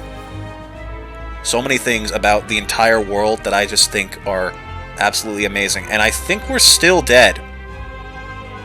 Nope, because this has double damage. Thank God. That was way too close. What do we have? Seek, multicast. That would have saved us so many times in that fight. Ooh. Okay. Frozen Core combined with Blizzard is ridiculous. This would have been nice if we got it earlier. But I'm feeling pretty okay with the relics we have. And this will probably save us the most. Because that extra defense adds a lot. But back to the point at hand. Immortality, in theory, like, not ideal. If there is a way out of it, then I think I would take it. There is so much I want to do in this world. Like, so many things I want to see and witness and be a part of. So much of the future that I want to see come to fruition. To help come to fruition.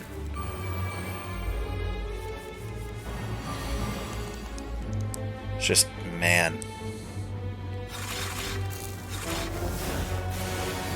When you stop and think about it, the world really is an amazing place. Like, we all agree people are messed up. There's a lot of places that desperately need help. There's a lot of people who desperately need help. But at the end of the day, this world is incredible.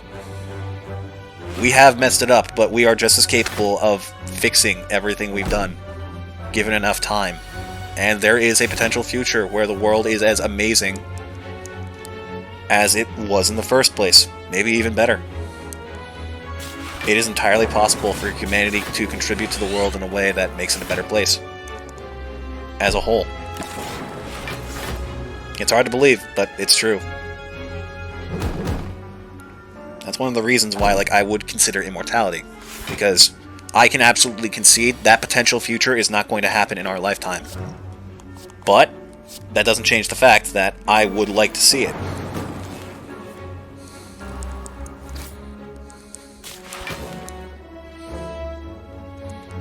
Blizzard is good here. We want preferably a bit more block, but I can live with this.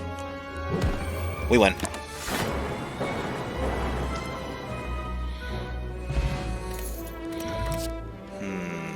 Turbo, we can kind of work with this now. This is now an option. Because we have like a decent enough deck, we have enough cards that give us energy. We have enough ways to get energy. We can actually use this. This could be bad.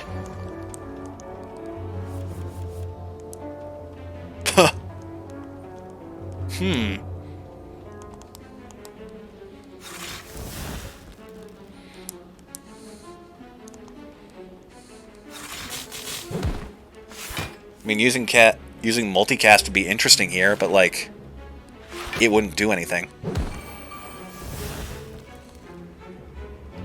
Oh wait, because this negates a debuff, I can use this to just get strength and dexterity. Ooh.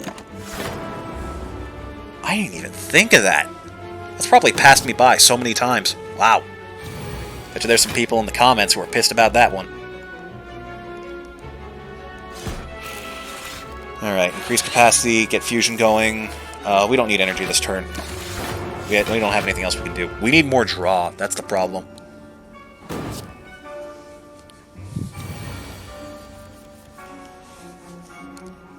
Okay, he's getting his damage up there. We need to do something about it.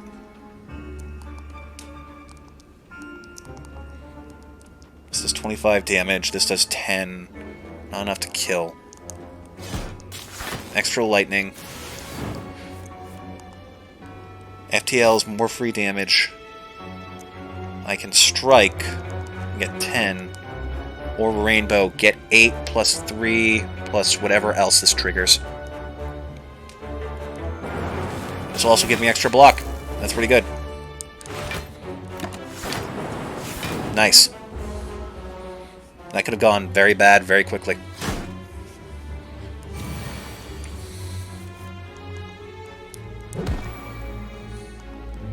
Recursion, and he's dead. Oof. Okay. Stack still has value. Heat sinks. Whenever you play a power card, draw 2 cards. That's interesting if we had enough energy to make it work consistently. But even then, we don't have enough power cards. We have 1, 2... Yeah, we have 2. Maybe Reprogram would be good, because this, combined with Core Surge, could be excellent. Better than the regular one, at least. I think we're going to take Stack, though. Being able to get block consistently is super valuable. What's our pathing, anyways? I haven't been paying much attention. I think we're going through these 2 elites and hitting both the shops. Alright, what do you have to say? Ooh, Storm in a bottle. That is interesting. Do we have anything that would benefit from it? Getting self-repair out of the way from the get-go would be nice. Capacitor is good. But, do you have anything that gives me draw? You know what you do have? The ability to remove some garbage from my deck. I don't know about getting rid of a block. I'd rather get rid of damage. But that's upgraded. Okay, 1 defend. You know what? We'll do this. Take a chance. Consume 3 focus for 1 orb slot. We do have capacitor, but I would like to get more before I rely on that. Hologram's probably ideal. Additional draw, yes. Recursion, upgraded, absolutely. More draw. And what else? Recursion, Claw, or Genetic Algorithm. We're too late to make this fully worth it. So, probably another Recursion. That just lets us, like, activate any orb we really want. Alright, sure. Ooh!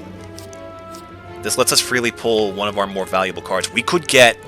With this, we could, in theory, get multicast at any time. Yep, that's good. Fear. Demonic creature towers above you, wings spread wide as it howls with laughter. Dead bodies of a tribe surround you while the village is engulfed in terrible dark flames. The demon calls out, taunting you. You really are the strongest now. This laughter echoes forever. I think that's the Ironclad's origin.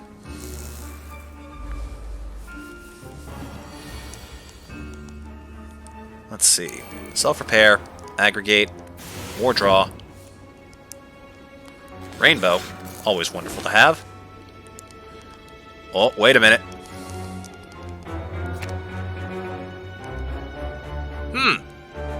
So this is 8 times 12 plus 1, 13, so that's a total of 104 damage.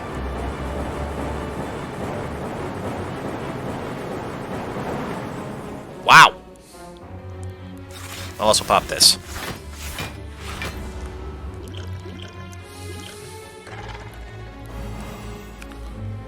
Rorg.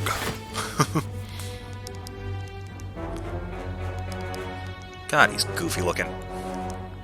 Alright, we'll get Plasma into play. You have decent block. I'll pop Loop now. And a bit more block. Because with Loop, Darkness now gets stronger much faster. Now if we drew Hologram... Oh! Okay, sure. I was kidding. But I mean, I don't see a reason not to. Any objections? This will do 96 damage?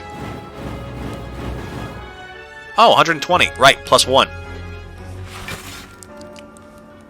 Oh, and I have enough to do this. Excellent. Okay. I still don't feel like we're totally guaranteed to beat the final boss with this build, but we might at least get to see it. I think this will be the first time, too.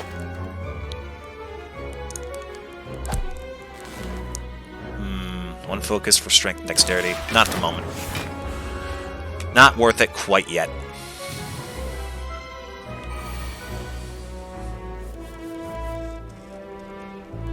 Alright, FTL. Blizzard.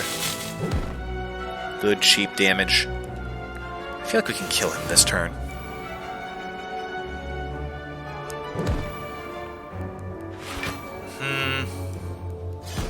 Yep. Got him.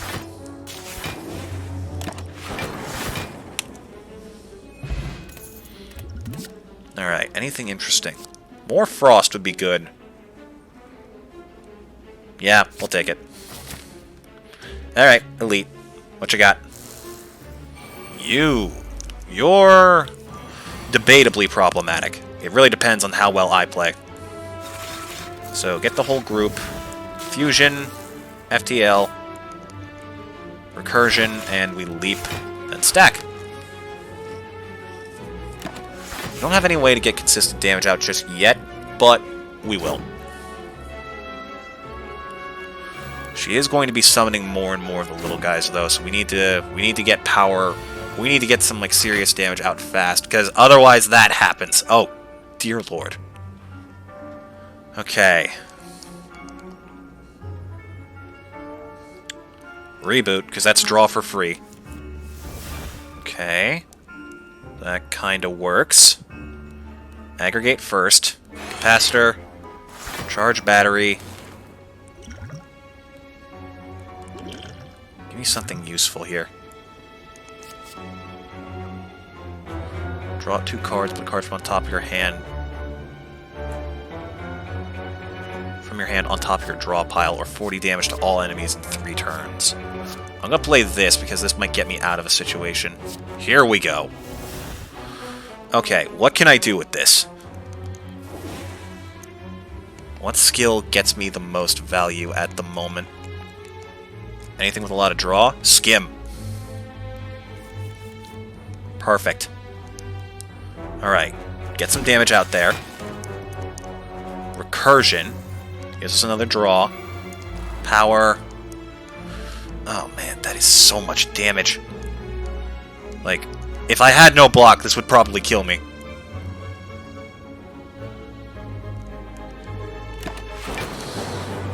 Okay, that takes care of 1, so that's a fair bit less damage coming in. I'm feeling much safer now.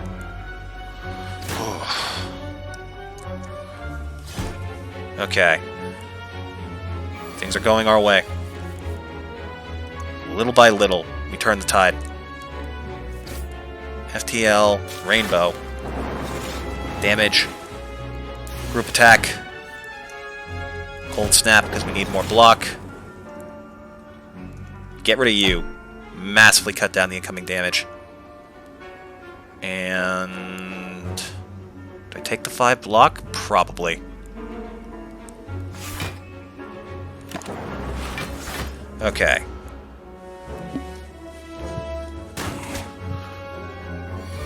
Okay, we're alive. That's a start. She is really going in on this whole attacking only bit. Okay, we have block to make this work. We're fine. Ooh, tempting. 5 block, and I guess we multicast? Yeah, that's pretty good. Good damage output. Okay. Takes a little... problem is it takes us a little bit to get going.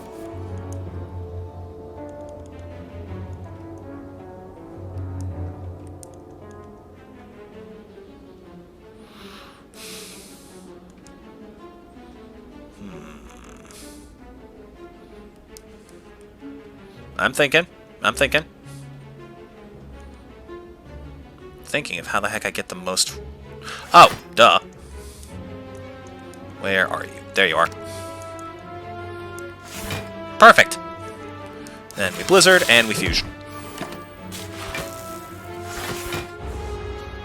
Blizzard is an amazing card because it promotes you to focus on a defensive build while also giving you amazing attack power in the right circumstances for really low cost. Loop is amazing. Prep that debuff for this. And we win. That did more than I would have liked, but we'll take it. Okay, cool-headed, frost and draw. That's exactly what we need. Second Blizzard? No. No. We need more draw. More draw, more frost. More things in our favor.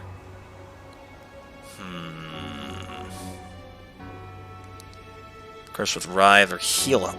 And heal a bit of health. I can live with one bad draw at the very start of the fight. Plus, there's another shop on the way, so we can just get rid of it for pretty cheap. Alright. No elite. Oh, you. It's okay. This build actually works massively in our favor for dealing with you.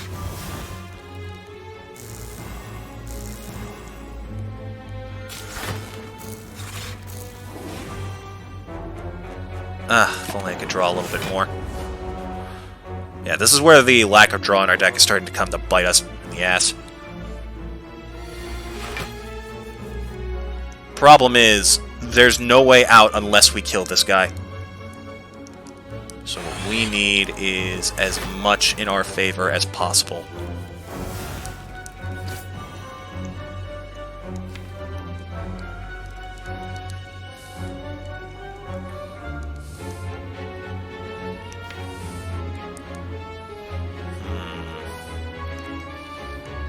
Go for the cold snap. Problem is, a long fight does not benefit us here in any way, shape, or form.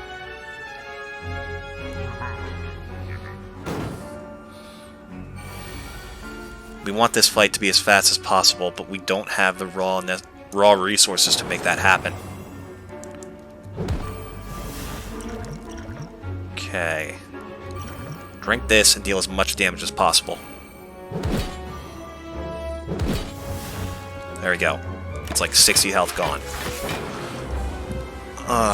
This is gonna be a slow burner. I should probably pop the capacitor potion too, simply because that gets more passive effects going at once. Give us fusion. Dual cast for a bit of block. We skim. Cool-headed. Recursion. So that we can get damage out while keeping darkness in play and increasing its damage further. And if we set it up right with multicast, we've got us a victory.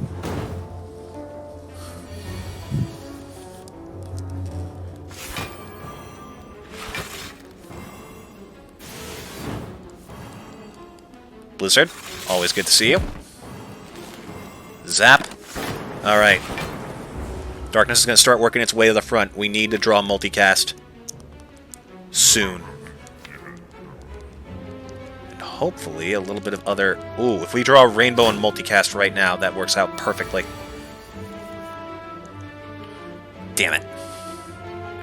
Okay, that still actually works out really well for us, though. As we loop, rebound, stack, block. And if we do well, or if we're lucky... Okay. We're gonna need multicast. This turn or the next. That works decently well. Hold on. If I had anything else for draw... Damn it, I think I may have just shot myself in the foot. Okay, we stack. Strike. And let our block cover us for us. We lose 3 health, but I think we have this next turn. Or at least in a couple of turns. Going Secret Technique would be really good right about now.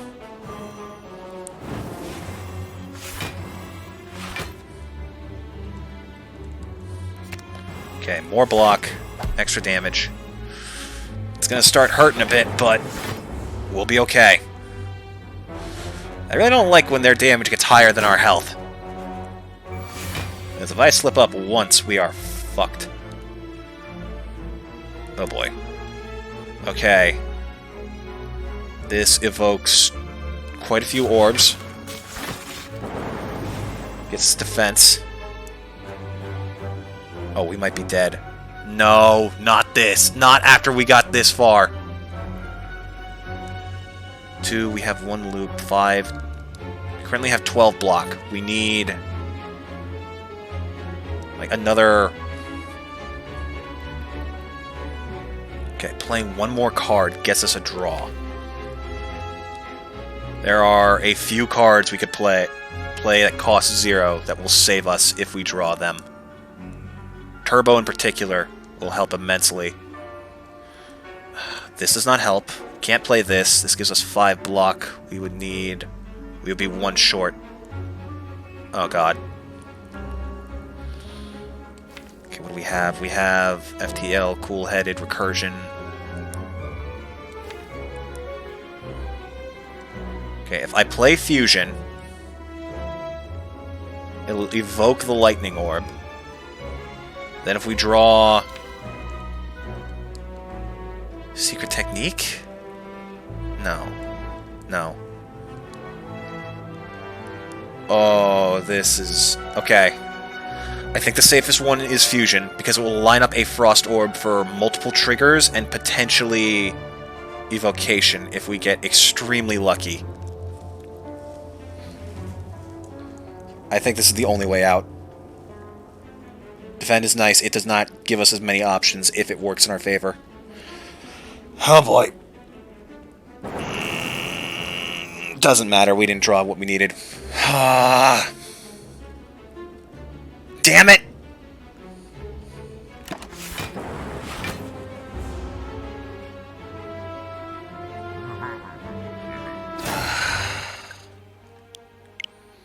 We were so close.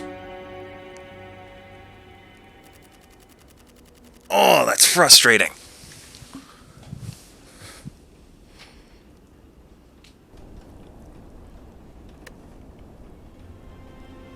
Damn it! We had like 15 minutes left in the stream. Oh, 20. Sorry. I guess I started a bit earlier than usual today. Let's do one run with the silence, see how far we get. I'm still ending at 1, and I'm not going to let this go on any further.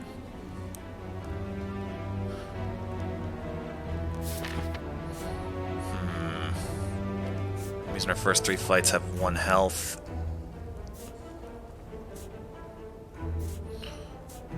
No way through this that gets us to an elite. But there's a way that gets us to 4. Man, that's frustrating.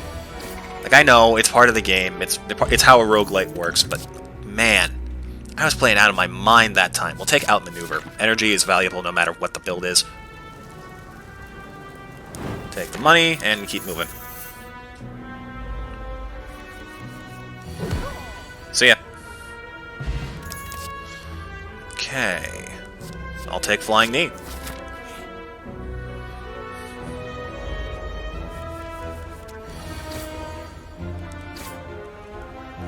Bye.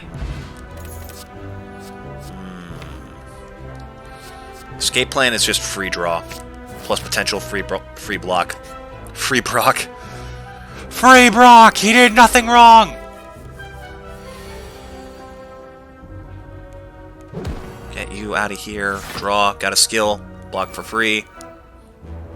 And do this. A little bit of damage to you. Also you. And we take no damage this turn. Probably stop once we finish this floor. If we finish this floor. If we finish this floor, or if we die, whichever comes first.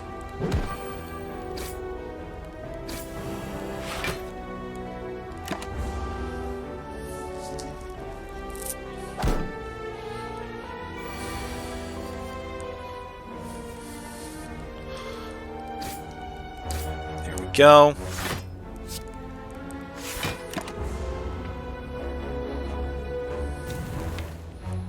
Okay, we should have this. Nice. Dash is valuable. Good block and good damage. And it does qualify as an attack, so that can combo into a lot of things. Yeah, we take it. Elite!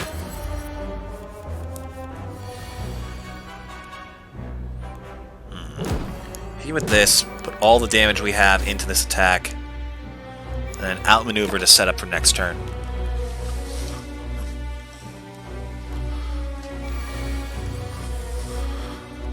Okay, this does good damage to you and gives me good block. Escape plan. That actually is an amazing card. Like, the value on that is insane. I block, stab, stab, stab.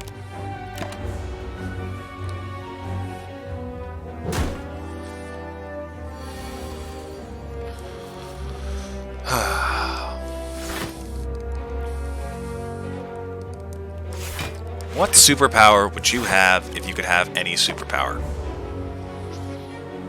I don't know, just a general question that popped in my head. I legitimately have no idea. Like, probably invincibility, because that would get me, like, a lot of just general utility. Like, even if I'm not doing incredibly superheroic things, like, I don't want to, like, wake up tomorrow feeling sore. You know what I mean? Actually, you know what? Forget invincibility, general healing. Being able to heal on command. Like, that would fix so much. To actively improve my health. At any time. As if it was pressing a button. That sounds like an amazing power. Think of all the good you could do with that.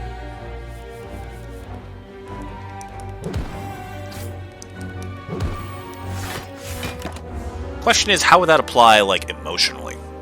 Do healing powers extend to, like, emotional damage? Like, probably not. But if they did, that would be... I don't think anyone would ever give it up. I feel like anyone who had the power to heal emotional damage would use it at every opportunity. Okay, 8 block and 8 damage. This is still valuable because it gets us closer to ending the fight and keeps us alive. Man, that's a really good card. Holy shit.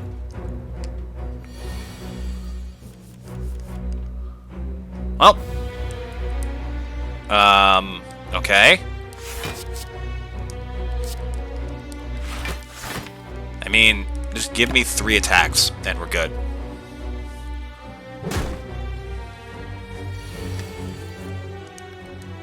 That works.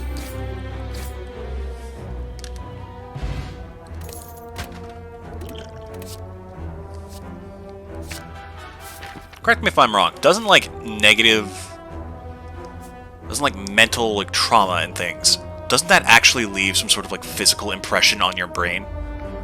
Like, there's, like, a slight physical deviation in certain synapses? I heard that before somewhere. I'm not certain how true it is. But if it's true, that's pretty incredible.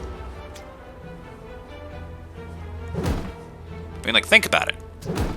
Because then, if you could physically heal the brain, then that would also undo some of the mental damage. Probably not like a total be-all, end-all cure, but like...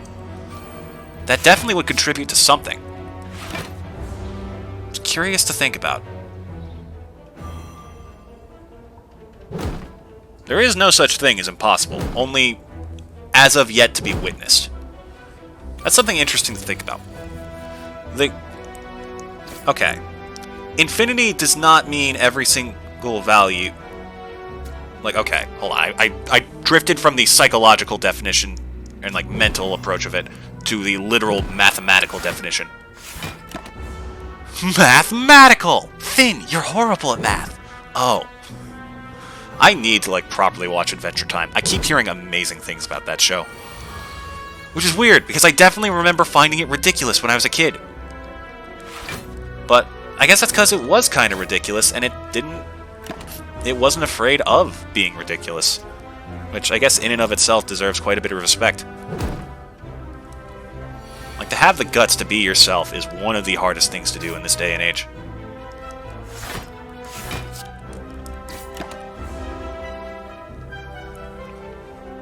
But right, to put it simply, infinity is not the statement that anything can happen.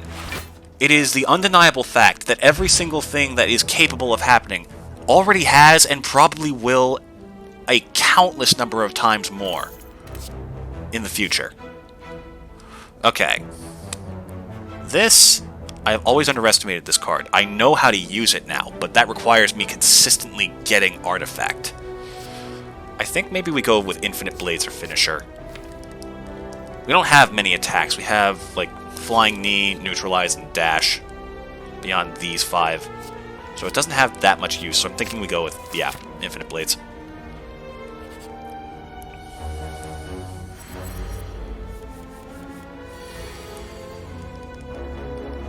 So this is great, because this counts as an attack, so it won't trigger his damage boost. We'll also set up a bit further for next turn.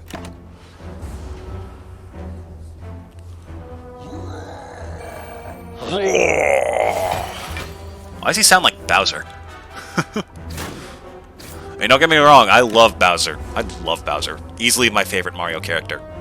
Something I want from the Mario movies is, like, for this first movie, I absolutely want Bowser to be a threat. I don't want them to, like, slapstick comedy him out of the picture. Why did you gain 3 damage there? That's not allowed.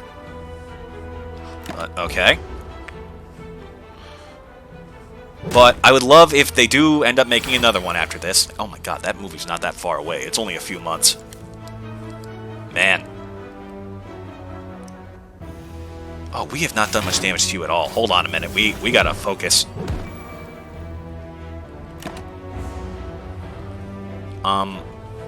I want the second movie for him to, like, tone down and become more of the goofy Bowser that we already know, and the excuse being that now he's a father because Bowser Jr. has been born.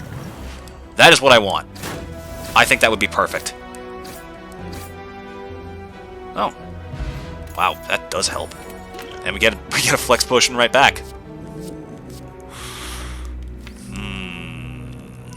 We have an interesting build going. I think I'll take Bouncing Flask.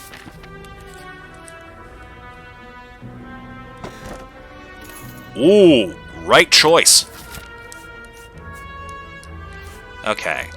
We have an elite, a shop, a campfire, and then potentially another elite. I have to beat this guy. I need to see what's in the shop. Hopefully it'll be like a useful relic.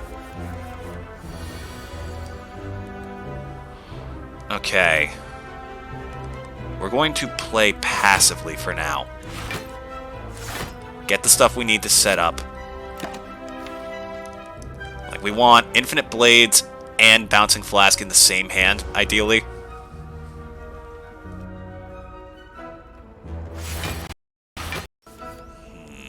Perfect. Perfect. Could not ask for more. And then next turn we pop the Flex Potion, and we do everything we can. Is he still stunned this turn, or does he... Nope, he starts attacking. Okay.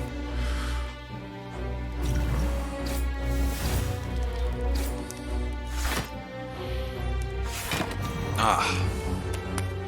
Acid reflux is killing me, man. My chest, my throat, my soul is burning.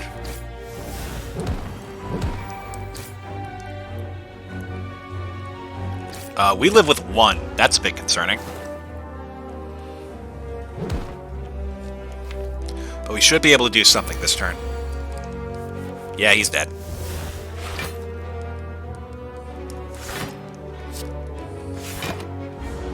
See ya! Bag of marbles, fruit juice, absolutely drink that now. Leg sweep, that is amazing defensively, but dagger throw has lots of uses with draw and discard. We take leg sweep. We need defense. Hello, sir. Do you by any chance have Lee's waffle with you? You do not. That is problematic. No longer become frail. That is useful.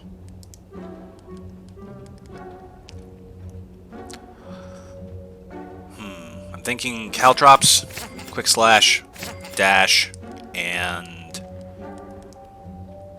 maybe these two? I don't think I can afford them, though. Yeah, I definitely can't. I feel like I'm going to regret not having Toy Ornithopter. That is a lot of health if you get the right stuff. Like the White Rhino statue, this, and Sacred Bark absolutely break the game for you. Especially because this character has the card Alchemize, which can save our asses so many times. Oh! Forgot about the pillow. Well, I think we're good now. Oh, unless it's you we're up against. Hi! Okay, that does help. Now he's down to 60, and it's only turn 1. And we get Horn Cleat, so we can go pretty crazy on damage. I'm gonna set up with Caltrops and then do Flying Knee.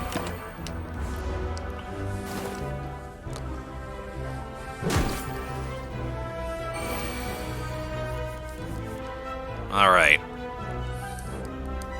Damage. Damage. Damage. Damage. Small stab. And we win. Ah, I was worried for a second there. Ooh.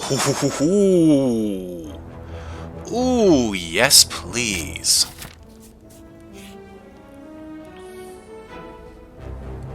We meet again. It's me, Ranwin. Have any goods for me today? The usual. A fellow like me can't make it alone, you know. Ooh. Toxic egg. Good time for that.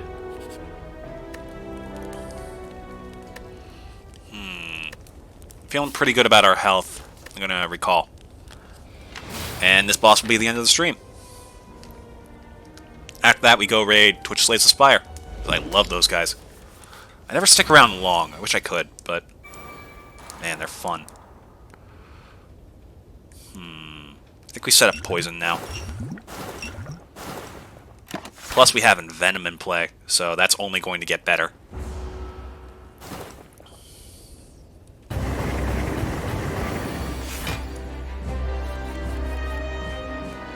Okay. Get us a bit more block. Caltrops is amazing here. Stab, Flying Knee, smaller stab. Yeah, because every time he hits us, he does 3 damage to himself. We take a little bit of damage, he takes a lot. Hello, gorgeous. Quick little sprint.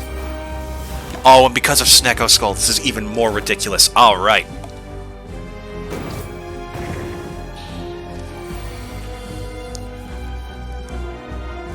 So Shiv, we dash, outmaneuver for next turn,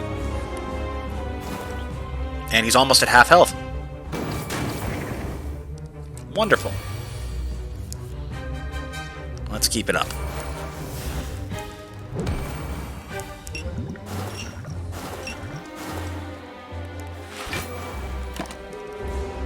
You have 2 or 3 turns to live. Well, now 2. And that's assuming you're lucky.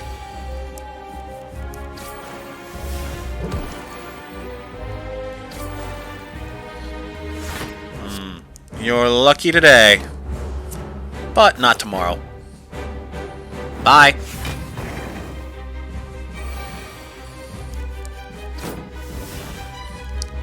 Hoboink. Perish. Easy. Alchemize, exactly what I was talking about. None of these are bad, but Alchemize, definitely. Ooh, the first time you discard a card each turn, gain energy. God, excuse me. This is what happens when you have too much pasta in one night. Macaroni is like the worst thing for your tract. God, it's so good. Alright. That's gonna be it for the run. Well, for now. Who knows? Maybe we'll get lucky and finally finish this next week. A guy can dream. I'm not sure how much longer I should have this series go on. Like, I've been doubting it for a while now. Like, nobody seems particularly interested, and I'm starting to burn myself out in the game, but every time I come back, I keep getting hooked. Alright. Let's raid you. Let's get you guys a raid.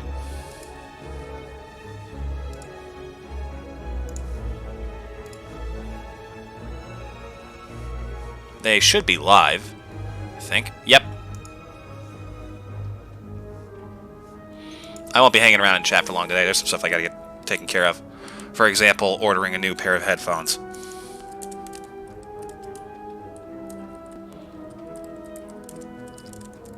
Twitch slays the Spire. Alright, chat. You all have a wonderful day. Take care, and I'll see you again tomorrow with some Hollow Knight. Tomorrow, we're getting some big shit done. Goodbye.